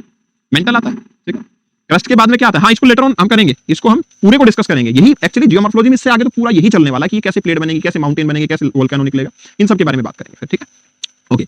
तो अब देखो, ये जो पार्ट है आपका दैट इज एस्थेनोस्फीयर, ये जो आपका लिथोस्फीयर वाला पार्ट है, इसके बाद में क्या होने वाला है आपको पता है? मेंटल आएगा। और मेंटल कैसा था? लिक्विड स्टेज थी, सेमी सॉलिड टाइप का स्टेज था, जेल स्ट्रक्चर कह सकता हूं मैं। मेंटल कैसा था? जेल स्ट्रक्चर था। हाँ, तो मुझे यहाँ पे नजर आता है कि मेंटल जो कि 83% वॉल्यूम को रखता है और 67% आपके मास को एक्सटेंड करता है, वो कहां तक है? वो है आपका 2900 किलोमीटर तक। मतलब यहां से जो मेंटल शुरू हुआ आपका, वो कितनी दूर तक है आपका? 2900 किलोमीटर तक देखने को मिलता है। It extend up to 2900 kilometre, 2900 kilometre तक ये एक्सटेंड करता है। ठीक है, it will extend up to 2900 kilometre, it will be extended up to 2900 kilometre. दूसरा, यहां पे मुझे पता लगता है कि डेंसिटी की अगर मैं बात करूं, आप मुझे बताइए डेंसिटी ज्यादा होगी या कम होगी? डेंसिटी हाई होगी या लो होगी? बताइए। राइट हियर मुझे पता लगता है। आप बताओ, डेंसिटी अगर मैं जाऊंगा मेंटल पे तो इंक्रीज होगी या डिक्रीज होगी? ज्यादा होगी, हैवी होगी। तो मुझे पता लगता है कि 29 ग्राम पर सेंटीमीटर क्यूब से 3.3 ग्राम, 2.9 ग्राम से 3.3 ग्राम पर सेंटीमीटर क्यूब जो डेंसिटी है वो अपर मेंटल की नजर आती है। ठीक है, और उसके बाद आपको क्या नजर आता है? वो जो लोअर मेंटल तक जाता हूं तो वही डेंसिटी 3.3 से 5.7 हो जाती है। क्योंकि इसमें क्या नहीं, ये याद नहीं रखना, ये अंदाज के लिए मैं बता रहा हूं कि हाँ ये इंक्रीज होती है। ठीक है, ये रखने का मैटर नहीं है, ये सिर्फ मैं बता रहा हूं कि हाँ देखो इस तरीके से डेप्थ पे जाएंगे तो इंक्रीज होगी चीजें। देखो ये जो वेव वगैरह है ना, आप लोग what you guys are doing, कि जो वेव्स हैं, ट्रांसफॉर्मेटरी वेव है, लॉन्गिट्यूडनल वेव्स हैं, आपका जो साउंड वेव है, दीज आर जस्ट एग्जांपल्स। आपको एक ब्रॉड अंडरस्टैंडिंग मिलेगी हाँ वेव इस तरीके से मूव करती हैं, ठीक है ना। ये आपके याद करने का मैटर नहीं है कि आपको याद करके वो पेपर में लिखना है। You just have to understand कि हाँ ये एग्जांपल्स हैं जिनसे आपको अंडरस्टैंडिंग हो रही है, दैट्स ऑल। उसके अलावा कुछ नहीं है वो। आपको अंडरस्टैंड क्या करना है, मेनली ये मैटर कि हाँ मेरा क्रस्ट है जिसमें ये पार्ट है, ऐसे मोशन है, ऐसे ब्रेकेज है, मेंटल है, तो ये याद करना है, ठीक है। ओके, तो राइट हियर मुझे पता लगता है कितनी डेंसिटी है, मतलब density down the system increase हो रही है। फिर क्या मुझे पता लगता है, the mantle is composed of silicate rocks that are rich in iron and magnesium. Iron और मैग्नीशियम के अंदर क्या है, ये रिच। ये नहीं हो पाएगा भैया, इनसे बात करवा बच्चों से। ये it is disturbing, so better है कि यहां तक कि मैं आपसे पहले डाउट लेता हूं, मैं आप लोगों से बात करना चाहूंगा, ठीक है ना। आई थिंक वो ज्यादा बढ़िया लगेगा, है ना। चलो Pankaj Bhardwaj, Pankaj please unmute your mic. Hello hi Pankaj. Sir, बाहर निकलेगा, ठीक है। लिक्विड है तो क्या निकलेगा ऑटोमेटिकली। देखो लिक्विड है और 4000 डिग्री सेल्सियस पे आप मुझे बता 100 किलोमीटर 2900 किलोमीटर तक ये एक्सटेंड करता है, ठीक है। It will extend up to 2900 kilometre. It will be extended up to 2900 kilometre. दूसरा, यहां पे मुझे पता लगता है कि डेंसिटी की अगर मैं बात करूं, आप मुझे बताइए डेंसिटी ज्यादा होगी या कम होगी, डेंसिटी हाई होगी या लो होगी, बताइए। राइट हियर मुझे पता लगता है, आप बताओ डेंसिटी अगर मैं जाऊंगा मेंटल पे तो इंक्रीज होगी या डिक्रीज होगी, ज्यादा होगी, हैवी होगी। तो मुझे पता लगता है कि 29 ग्राम पर सेंटीमीटर क्यूब से 3.3 ग्राम 2.9 ग्राम से 3.3 ग्राम पर सेंटीमीटर क्यूब जो डेंसिटी है वो अपर मेंटल की नजर आती है, ठीक है। और उसके बाद आपको क्या नजर आता है, वो जो लोअर मेंटल तक जाता हो तो वही डेंसिटी 3.3 से 5.7 हो जाती है। क्योंकि इसमें क्या नहीं, ये याद नहीं रखना, ये एक अंदाज के लिए मैं बता रहा हूं कि हाँ ये इंक्रीज होती है, ठीक है। ये रखने का मैटर नहीं है, ये सिर्फ मैं बता रहा हूं कि हाँ देखो इस तरीके से डेप्थ पे जाएंगे तो इंक्रीज होगी चीजें। देखो ये जो वेव वगैरह है ना, आप लोग what you guys are doing, कि जो वेव्स हैं, ट्रांसफॉर्मेटरी वेव है, लॉन्गिट्यूडनल वेव्स हैं, आपका जो साउंड वेव है, दीज आर जस्ट एग्जांपल्स। आपको एक ब्रॉड अंडरस्टैंडिंग मिलेगी हाँ वेव इस तरीके से मूव करती हैं, ठीक है ना। ये आपके याद करने का मैटर नहीं है कि आपको याद करके वो पेपर में लिखना है। You just have to understand कि हाँ ये एग्जांपल्स हैं जिनसे आपको अंडरस्टैंडिंग हो रही है, दैट्स ऑल। उसके अलावा कुछ नहीं है वो। आपको अंडरस्टैंड क्या करना है, मेनली ये मैटर कि हाँ मेरा क्रस्ट है जिसमें ये पार्ट है, ऐसे मोशन है, ऐसे ब्रेकेज है, मेंटल है, तो ये याद करना है, ठीक है। ओके, तो राइट हियर मुझे पता लगता है कितनी डेंसिटी है, मतलब density down the system increase हो रही है। फिर क्या मुझे पता लगता है, the mantle is composed of silicate rocks that are rich in iron and magnesium. Iron और मैग्नीशियम के अंदर क्या है, ये रिच। ये नहीं हो पाएगा भैया, इनसे बात करवा बच्चों से।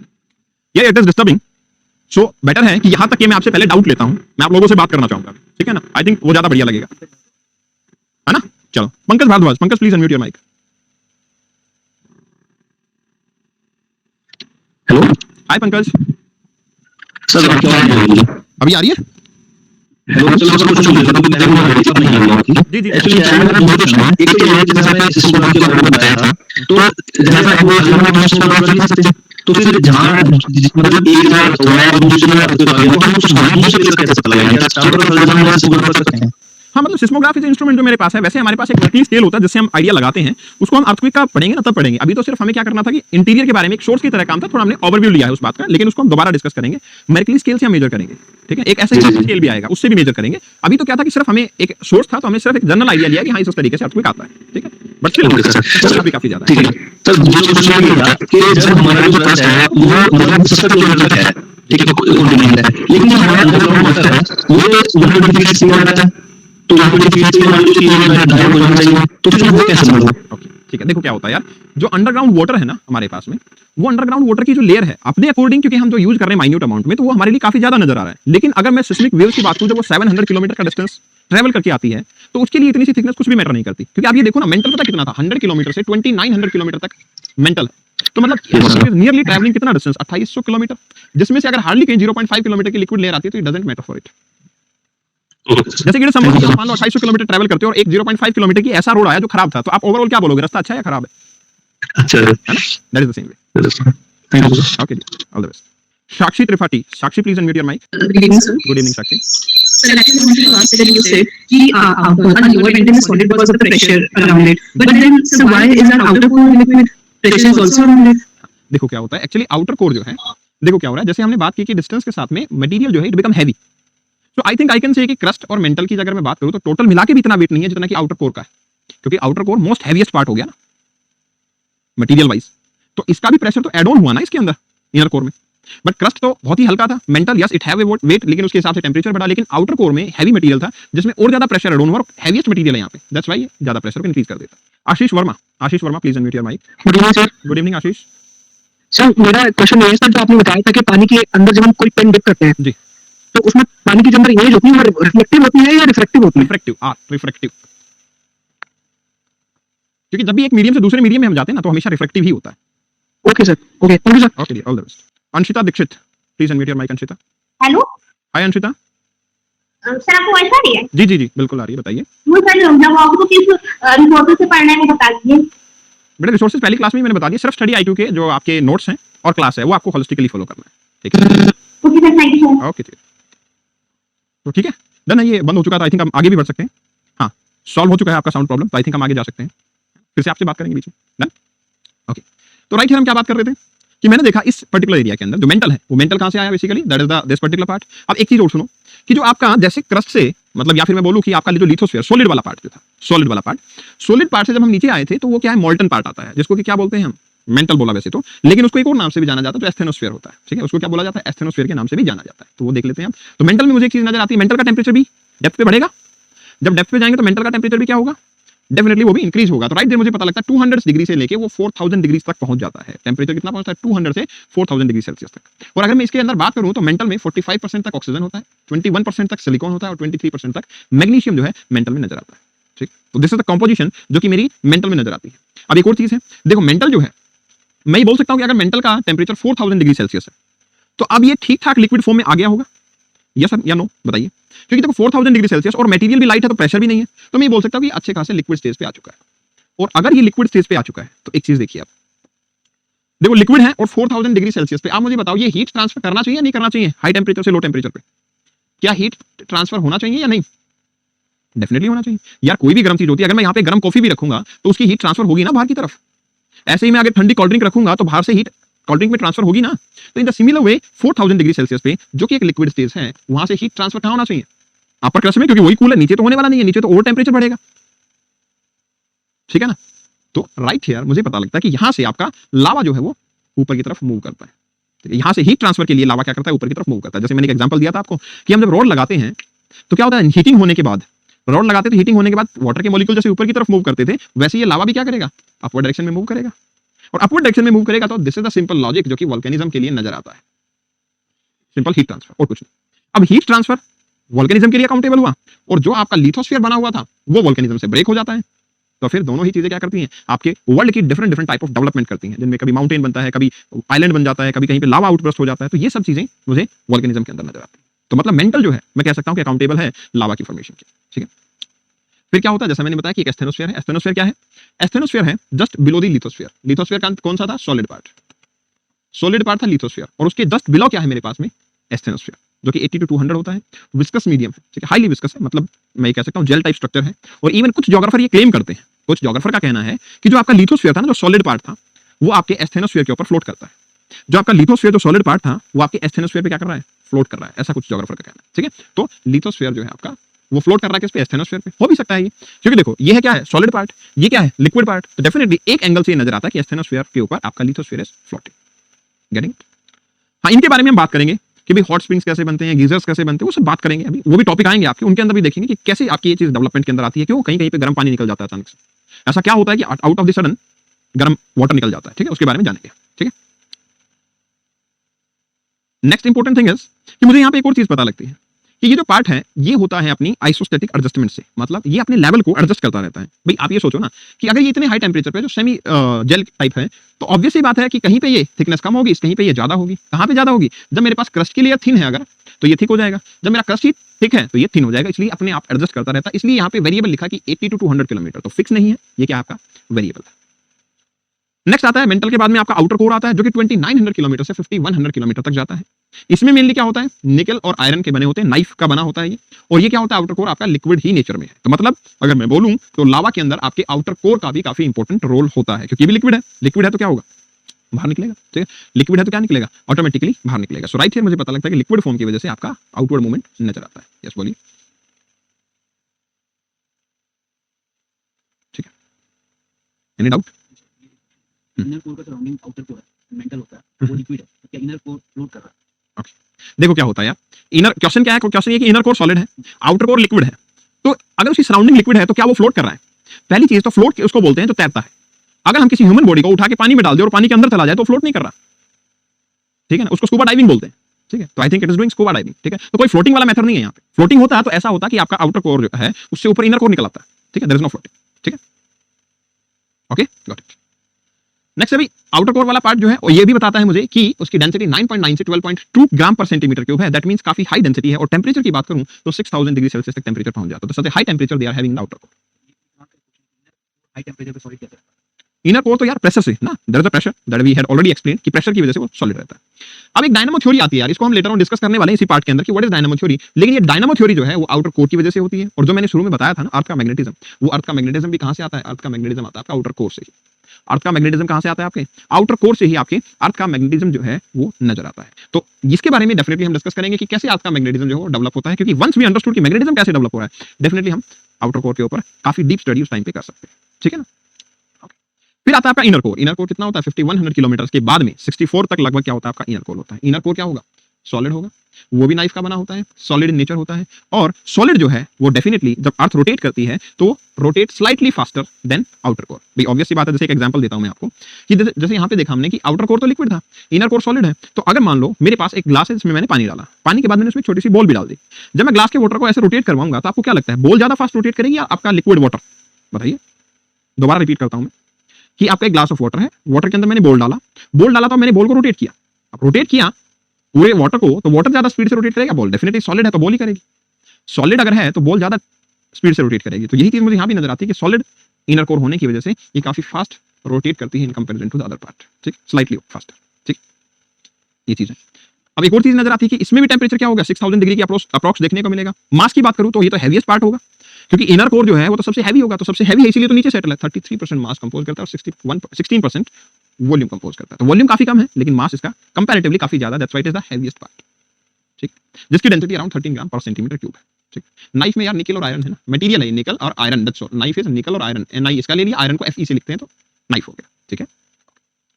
अब देखो इतनी सारी अगर बीच में मेरे पास में एक लेयर से दूसरे से तीसरे में जा रहे थे तो ऑब्वियस सी बात है डिस्कंटिन्यूटीज आएंगी जो आपको यहाँ पे क्या करनी है, याद रखनी है। तो जब डिस्कंटिन्यूटीज की बात करते हैं तो आपको पता होना चाहिए देखो कि जब मैं यहाँ पे हूं, ठीक है, क्रस्ट पे हूं, तो मैं कॉन्टिनेंटल क्रस्ट से ओशियन क्रस्ट पे जाऊंगा तो आप बताइए क्या डिस्कंटिन्यूअस मटेरियल होगा या नहीं होगा? डिस्कंटिन्यूटी आएगी या नहीं आएगी? बताइए।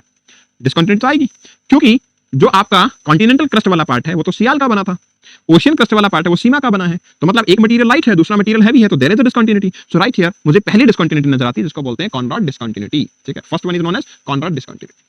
किसके बीच में है आपका? Between upper and lower crust, मतलब आप between continental crust and what basically the oceanic crust. Continental crust and oceanic crust. इसके बाद में क्या नजर आता है? इसके बाद आपको नजर आता है मोहरोविक डिस्कंटिन्यूटी। क्योंकि अब मैं क्या करूंगा, क्रस्ट से अब मैं मेंटल पे जाऊंगा। ठीक है, ये सिंपल सा प्रोसेस चल रहा है आपका। देखो मैं कॉन्टिनेंटल क्रस्ट से ओशियनिक क्रस्ट पे गया, यहां से मेंटल पे जाऊंगा। ठीक है ना, यहां से कहां जाऊंगा मैं? मेंटल पे जाऊंगा। तो मेंटल वाला अपर मेंटल होगा, अपर मेंटल से मैं लोअर मेंटल पे जाऊंगा, लोअर मेंटल से मैं आउटर कोर पे पहुंचूंगा और आउटर कोर से मैं इनर कोर पे पहुंचूंगा। तो इन सब के पास में एक एक डिस्कंटिन्यूटी जो है वो आती चली जाएगी। तो जब मैं पहली बार गया आपके कॉन्टिनेंटल क्रस्ट से ओशियन क्रस्ट के ऊपर तो मेरे को क्या नजर आया? Conrad discontinuity. ठीक है, वहां पे क्या नजर आया? Conrad discontinuity.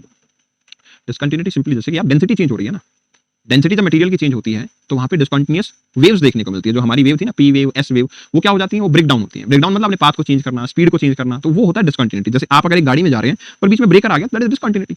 जो आपको बताएगी कि हाँ इस पर्टिकुलर डिवीजन के बाद में आप कहीं जाते हैं तो बीच में स्टॉप पे जाते हैं ट्रेन की, वो डिस्कंटिन्यूटी कहलाती है। तो सिमिलर वे में यहाँ पे भी डिस्कंटिन्यूटीज आती है।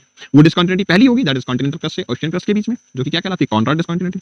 फिर उसके बाद में आपको देखने को मिलता है कि आपका क्रस्ट से मेंटल के बीच में डिस्कंटिन्यूटी होती है जो मोहरोविक डिस्कंटिन्यूटी होती है। फिर मोहरोविक के बाद में आपका, क्योंकि आपका ये था आउटर मेंटल, फिर इनर वाला आएगा। ठीक है ना, तो डेफिनेटली मुझे लोअर मेंटल में जो देखने को मिलेगा वो आएगा आपका रेप्टाइल डिस्कंटिन्यूटी। जब मैं इनर मेंटल से आउटर कोर पे पहुंचूंगा तो फिर क्या होगा?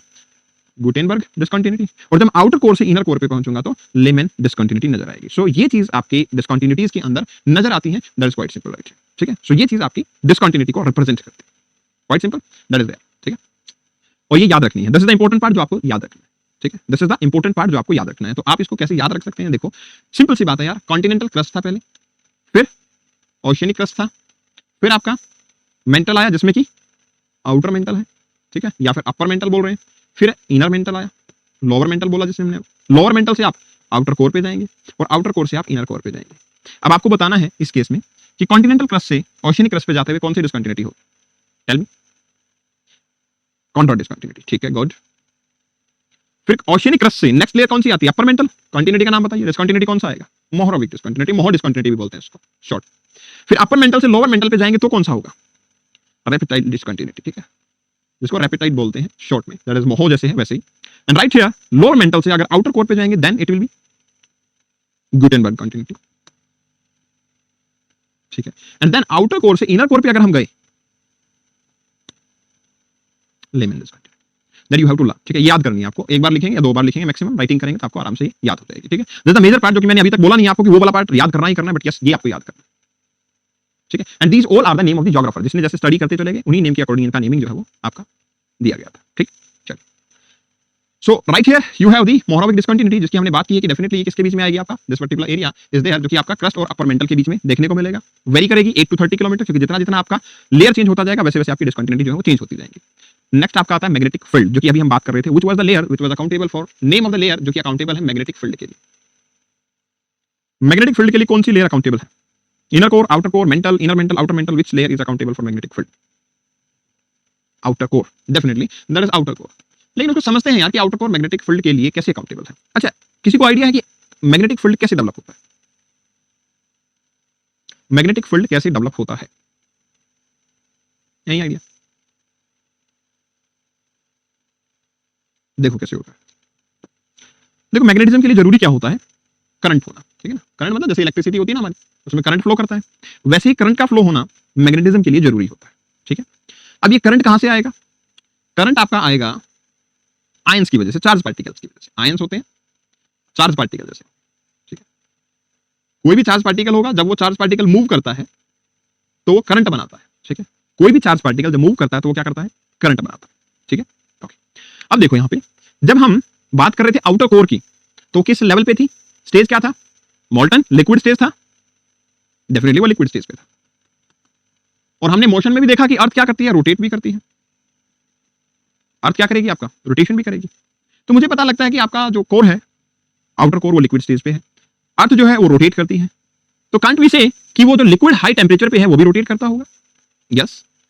क्या हम ये नहीं बोल सकते कि जो लिक्विड है वो हाई टेम्परेचर पे वो भी रोटेट करता होगा? बिल्कुल। और अगर हाई टेम्परेचर पे है तो हाई टेम्परेचर से आयंस अपने आप बन जाते हैं। वैसे भी किसकी बनी हुई थी? निकल की और आयरन की। आयरन क्या है? मेटल है, मेटल से आयन बन जाएंगे। तो क्या मैं ये नहीं बोल सकता कि आयंस मूव कर रहे हैं और आयन मूव करेंगे तो करंट डेवलप होगा, और अगर करंट डेवलप होगा तो डेफिनेटली क्या डेवलप होगा? मैग्नेटिज्म डेवलप होगा, ठीक है। करंट अगर डेवलप हुआ तो दैट इज द रीजन जिससे कि मैग्नेटिज्म डेवलप होता है। अब एक चीज जो अलग नजर आती है, स्ट्रेंज नजर आती है, वो देखिए, मैग्नेटिज्म का तो पोल होता है, नॉर्थ पोल साउथ पोल, सबने सुना होगा। दोबारा बता देता हूं एक बार झट से रिवीजन है। रिवीजन यही है कि करंट होना है मतलब मैग्नेटिज्म होगा। करंट आयंस की वजह से होता है। आयंस जब अपनी पोजीशन को चेंज करते हैं तो मैग्नेटिज्म बनाते हैं, करंट बनाते हैं। जो आउटर कोर है वो लिक्विड भी है, हाई टेम्परेचर पे भी है, तो आयंस बनेंगे। अर्थ रोटेटिंग है तो आयन भी रोटेटिंग है, और रोटेटिंग है तो करंट बनाएंगे, करंट से मैग्नेटिज्म बनेगा। अब yes, right here at this particular place मुझे ये बताइए कि मैग्नेटिज्म के अंदर क्या नॉर्थ और साउथ होता है? क्या सुना होगा ना, मैग्नेटिक पोल नॉर्थ और साउथ होते हैं। तो क्या ये जो नॉर्थ साउथ अर्थ का है, जो अर्थ में आपका नॉर्थ और साउथ होता है वही मैग्नेट का भी नॉर्थ साउथ होता है? क्या अर्थ का जो नॉर्थ साउथ है वही मैग्नेट का भी नॉर्थ साउथ होगा? तो that is not the case. ये केस नहीं। क्यों नहीं है? उसका सिंपल सा एक एग्जांपल समझो आप। देखो यहां देखना, this is the really different topic जो कि आपको समझना चाहिए। आप जब अपना मैग्नेटिक कंपास रखते हो, ठीक है, तो वो आपके अर्थ के नॉर्थ को नॉर्थ दिखाता है और अर्थ के साउथ को साउथ दिखाता है। ये तो सबको पता है ना भाई, तभी तो डायरेक्शन के लिए मैग्नेटिक कंपास रखते हैं हम। वो नहीं दिखाएगा तो फिर यूज ही क्या है उसका? अपनी बेसिक की फंक्शनलिटी नहीं करेगा तो फिर तो वो बकवास हो गया। तो मतलब मैं ये बोल सकता हूं कि हाँ, मेरे पास एक मैग्नेटिक कंपास है जो कि मुझे इस तरीके की डायरेक्शन दिखाता है कि इधर नॉर्थ है, मतलब ऊपर नॉर्थ दिखा रहा है, इधर साउथ दिखा रहा है, ठीक है, ये ठीक है। लेकिन अगर एक चीज मेरे को समझ नहीं आ रही कि अगर मैग्नेट का नॉर्थ साउथ ऐसे ही होता है जैसे अर्थ का है, लेट्स से मान लो एक बार के लिए मान लेते हैं, अपना क्या जा रहा है, मैंने मान लिया कि मैग्नेट का नॉर्थ अर्थ के नॉर्थ की तरफ है, मैग्नेट का साउथ अर्थ के साउथ की तरफ है। तो फिर आपको नहीं लगता कि मेरा मैग्नेटिक कंपास अपोजिट बिहेव करता है? क्योंकि नॉर्थ की तरफ नॉर्थ जाता तो रिपेल करता ना, एक दूसरे के अपोजिट ही तो होते हैं। वो अपोजिट होंगे तो अट्रैक्ट करेंगे, अगर अपोजिट नहीं हो तो रिपेल करेंगे, वो तो दूर जाएंगे एक दूसरे से। फिर कैसे होगा कि अगर इधर भी नॉर्थ हुआ तो ये नॉर्थ उधर दिखाएगा ही नहीं, ये तो उल्टा दिखाएगा। फिर ये समझ आया सबको? ठीक है, चलो एक बार दोबारा देख लो। दोबारा में सवाल सिंपल सा ये है कि मैंने आपसे पूछा कि क्या मैग्नेट का नॉर्थ हमारे अपने नॉर्थ के सामने होता है? आपने बोला यस या नो, जो भी है। हमने मान लिया कि यस मान लिया, ठीक है, कि यस होता है, क्योंकि जेन्युइनली तो ये होना चाहिए नॉर्थ की तरफ होगा और कहां लेके जाएंगे। लेकिन इन रियलिटी अगर मैं मेरे मैग्नेटिक कंपास को रखूं तो वो तो मुझे ज्योग्राफिकल नॉर्थ की तरफ दिखाता है ना, जहां अर्थ का नॉर्थ है वो डायरेक्शन मुझे दिखाता है। और अगर मुझे ये डायरेक्शन दिखाता है तो डेफिनेटली बात है कि ये नॉर्थ मैग्नेटिक नॉर्थ की तरफ तो नहीं जाएगा कभी भी, क्योंकि एक जैसे पोल तो एक दूसरे को रिपेल करते हैं, अट्रैक्ट नहीं करते हैं। और अगर ये है तो ये तो अपोजिट रहेगा, और अगर अपोजिट रहेगा तो फिर तो ये होना चाहिए कि या तो मैग्नेट की डायरेक्शन बदल जाए कि इसका नॉर्थ इधर आ जाए, इसका नॉर्थ इधर आ जाए, उसका साउथ इधर चला जाए, तब तो मैं बोल सकता हूं कि यस ये तो मैटर एक है कि जिसकी वजह से आपका मैग्नेटिक कंपास फिर नॉर्थ की तरफ दिखा सकता है। ये बात समझ आई कि नहीं आई? ठीक है ना? So this is the real situation जो कि ये है। Magnetic north is not the same north जो कि ज्योग्राफिकल नॉर्थ होता है। Magnetic south is not same south जो कि ज्योग्राफिकल साउथ होता है। ठीक है, दैट्स ऑल। मतलब ये नहीं होगा, that's why it is opposite in nature, it is as simple as that. अब एक और चीज सुनो, अब अर्थ का मैग्नेटिज्म कितने लोगों ने सुना कि ये चेंज होता है? That is amazing idea. मतलब किसी ने एक आइडिया दिया, सुनो अभी आइडिया सुनो। आइडिया दिया है कि sir can you use the animated video, कोई जीआईएफ लगाओ, मजा आ जाएगा। बेटे ऐसा है, पेपर में जाके ना आंसर राइटिंग करना पड़ेगा। मेंस का पेपर देखा है कल का? वहां पे जाके एनिमेटेड वीडियो नहीं लगा सकते आपके एग्जामिनर, ये भैया देखो आप समझ जाना। व्हाट यू आर थिंकिंग यार, it's not a kind of things कि आप जाके मेंस में मुझे पता है दैट इज अमेजिंग थिंग कि आप लोग इसको देखो एंड समझ आ जाए, बहुत ही मजा आ जाएगा। लेकिन in my according that animated video are useless, क्योंकि आप उससे कुछ नहीं लिख सकते अपने एग्जाम के अंदर। आप सिर्फ ये सीख सकते हो, हाँ सर मेरे को तो पता है, मेरे को बुला लेना तो मेरी कॉपी चेक हो, मैं समझा दूंगा आपको कि मैटर क्या है। This is not the way यार, you have to draw it. बनाना पड़ेगा आपको एग्जाम में, और अगर आपने नहीं बनाया तो you the person who is drawing it will be getting 1.5 marks more than you. ठीक है, and 1.5 marks in 20 questions, do you know how much it cost you? करो इसको calculate, it's going to cost you 30 marks in a single paper. 7 paper 210 marks, भूल जाओ IAS.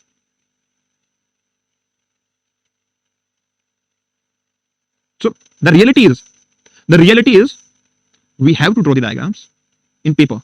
It's not about what I know, it's about what I showed to the examiner. अगर उसको पसंद आया तो ठीक है, नहीं आया तो it is the core truth कि उसको नहीं आया। ठीक है, ओके। फॉर योर कन्वीनियंस यहाँ पे क्लास स्टॉप कर रहा हूँ, taking your doubts. But doubt solve करो यार, बात करो, पूछो, बट नॉट दिस वे कि सर ये मत करो। ठीक है, it's my kind request. Ritesh Raj, please unmute your mic. All the very best. Ritesh Raj, please unmute your mic.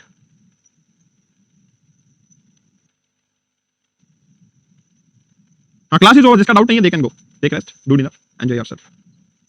किसी और को दे दो। Sania Shami, please unmute your mic. Good evening, sir. Good evening Sania. Sir, am I audible? Yeah. Sir, I heard about the new RBS. Sorry? R-waves, relic waves. Sir, could you explain the name about? But Sania, we will discuss that in the part of earthquake. हमारे पास एक topic आएगा earthquake का। हमने आज seismic wave को सिर्फ उतना ही पढ़ा है जितना हमारे इंटीरियर ऑफ अर्थ के लिए यूजफुल है। relic waves are there. We will study about them, but in the topic of earthquake. Okay, sir. Sir, I'm saying really about something. So, sir, Okay. Yes. it is not the so we are making a model answer. I will get into this and definitely it will be resolved. Na? Thank you. Okay, all the best. Shivangi Kumari, please unmute your mic. Shivangi Kumari, please unmute your mic. Good evening Shivangi जी, बताइए doubt please. Sir मेरा एक question ये था कि हमारा introduction जो मिल रहा है हम लोग को उसमें कुछ जैसे कि आप डेवलपमेंट फिगर के बारे में बताया, फिर उन्होंने एक मोटो के बारे में डिस्कशन किया था, बट इस ग्राफ में मेरा 5 दिया हुआ था तो वो वाला कुछ समझ नहीं आ रहा है क्या? That are examples. आपको examples दिए हुए हैं कि देखो इस बेल्ट के अंदर ये वाला पार्ट है, that is bigger one, इस बेल्ट में ये वाला पार्ट है, that is bigger one, but the important one we had discussed, है ना?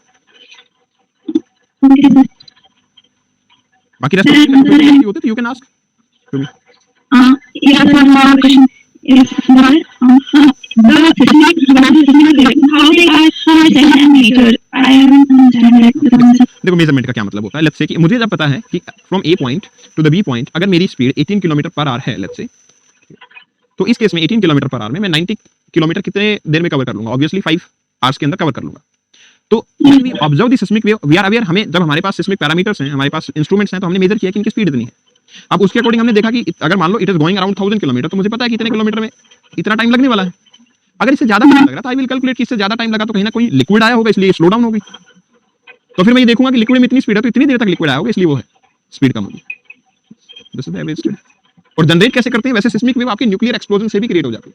ऐसा नहीं कि हमेशा अर्थक्वेक आएगा तभी, शेकिंग ऑफ अर्थ है, न्यूक्लियर एक्सप्लोजन करते तो भी सिस्मिक वेव बनती है। Okay, sir, thank you. Okay, all the best, Sir, I'm all the very best. और आगे आने वाला टाइम और भी इंटरेस्टिंग होगा। These are some of the factual information जो है, बाकी rest of the things are going to be good. Okay, Abhishek please unmute your mic. Abhishek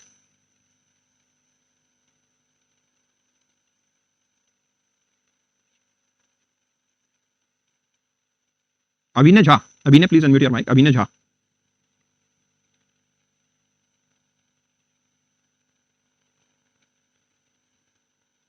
Rajesh Kumar Arukha, please unmute your mic, Rajesh Kumar.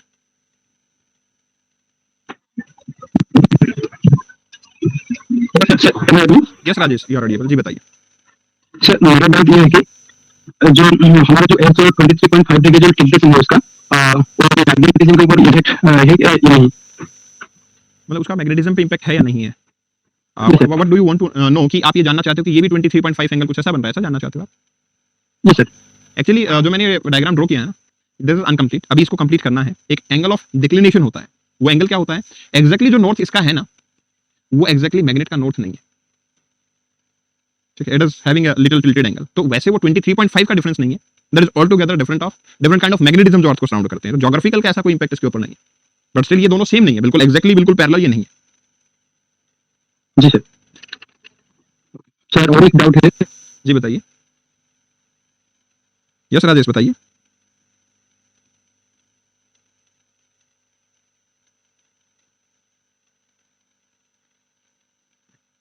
जी राजेश, हाँ जी बताइए। सर बॉडी वेव और surface wave के बारे में बता दीजिए। ठीक, देखो अर्थक्वेक क्या होता है? अर्थक्वेक क्रिएट होता है अंदर से, क्योंकि कोई भी प्लेट, जैसे हमने प्लेट डिस्कस किया था, तो प्लेट कहीं टकराती होंगी, अर्थक्वेक बन गया। जब अर्थक्वेक बना तो ऑब्वियसली यहीं से वेव स्टार्ट हो जाएंगी। मान लो वेव इधर सब जगह पे ट्रैवल कर रही है वेव, तो जब तक ये इंटीरियर में ट्रैवल कर रही है उसको मैंने बॉडी वेव बोला। जैसे ये सरफेस पे पहुंच गई, वेव वही है, बट ये सरफेस पे पहुंचने के बाद इसको मैं सरफेस वेव बोलूं। एनर्जी तो वही है जहां से जनरेट हुई है, बट ये जब सरफेस पे पहुंची तो मैंने इसको सरफेस वेव का नाम दिया। This is body wave, this is surface. Okay sir, clear है sir. Okay dear, all the best. Thank you. Hello sir. Hi Avnish, जी बताइए। Hello sir. यस बताइए। हेलो। सर आवाज आ रही है मेरी? हाँ जी बताइए, डाउट बताइए। सर मेरा डाउट ये है कि मतलब आपने बताया था कल के या परसों के लेक्चर में कि जो बारिश हुई उसकी वजह से कार्बन डाइऑक्साइड नीचे बैठ गया मतलब समंदर के बीच। जी। तो मतलब वो अभी भी मतलब हो रहा है अर्थ पे या फिर नहीं हो रहा? मतलब हाँ, मतलब है अभी भी ओशियन, इसलिए ओशियन को सिंक बोलते हैं क्योंकि उनमें है अभी भी कार्बन डाइऑक्साइड है। अगर सारा कार्बन डाइऑक्साइड निकल जाए तो कंसंट्रेशन काफी बढ़ जाएगी। अच्छा जी,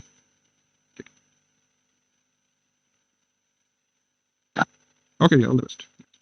तिलक Raj, please unmute your mic. Tilak Raj. Hello, good evening sir. Good evening Tilak Raj, कैसे हैं आप? सर कैसे हो? गुड यार। बस बढ़िया सर। मैं काफी टाइम से वेट कर रहा हूं, सर आपसे बात हुई। जी बताइए, डाउट बताइए। हाँ सर, अभी तो फिलहाल मेरा ये डाउट है कि आप मैग्नेटिक फील्ड के बारे में बता दें मेरे को। मैग्नेटिक फील्ड, देखो फील्ड का क्या मतलब होता है? Like this is UPSC is my field, मतलब ये मेरा एरिया जहां पे मैं लोगों को इन्फ्लुएंस कर सकता हूं। इन द सिमिलर वे, अगर मेरे पास एक मैग्नेट है और ये यहां तक किसी भी पार्टिकल को अट्रैक्ट कर सकती है तो मैं इसको इसका फील्ड बोल दूंगा। Yes sir.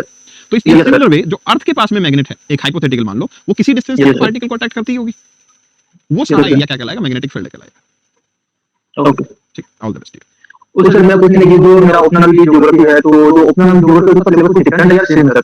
हाँ, मतलब थोड़ा सा और एडवांस स्टडी करेंगे तो दैट इज ओके। ठीक ना, सिलेबस जैसे यूपीएससी में अभी क्या होता है, कुछ चीजें ऐसी हैं जो मतलब यहाँ पे अपनी जीएस में नहीं है, वो चीजें थोड़ी सी और स्टडी करोगे। बट हाँ, मेथोडोलॉजी अगर आपको ये समझ आ रहा है तो दैट इज द बेस्ट, आप उसके लिए जा सकते हैं आराम से, कंफर्टेबल, प्रॉब्लम नहीं आने वाली। Okay, thank you sir. Okay dear, all the best. Ashma Daud Suleman, please unmute your mic. Ashma Daud Suleman, please unmute your mic. Ashish Kesarwani, Ashish please unmute your mic. जी Ashish, good evening, please let me know your doubts, क्या doubt है?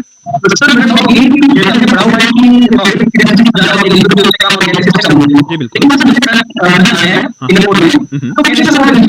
बिल्कुल सही बात है। देखो क्या होता है जनरली, जैसे मैंने बताया कि हम जनरली जो बात करते हैं ना, वो सिर्फ लिक्विड सॉलिड गैस को सिर्फ टेंपरेचर के वाइज मेजर करते हैं। हमारा जो डिफरेंस होता है वो टेंपरेचर के हिसाब से होता है, लेकिन लिक्विड पे ही प्रेशर भी अप्लाई करता हूं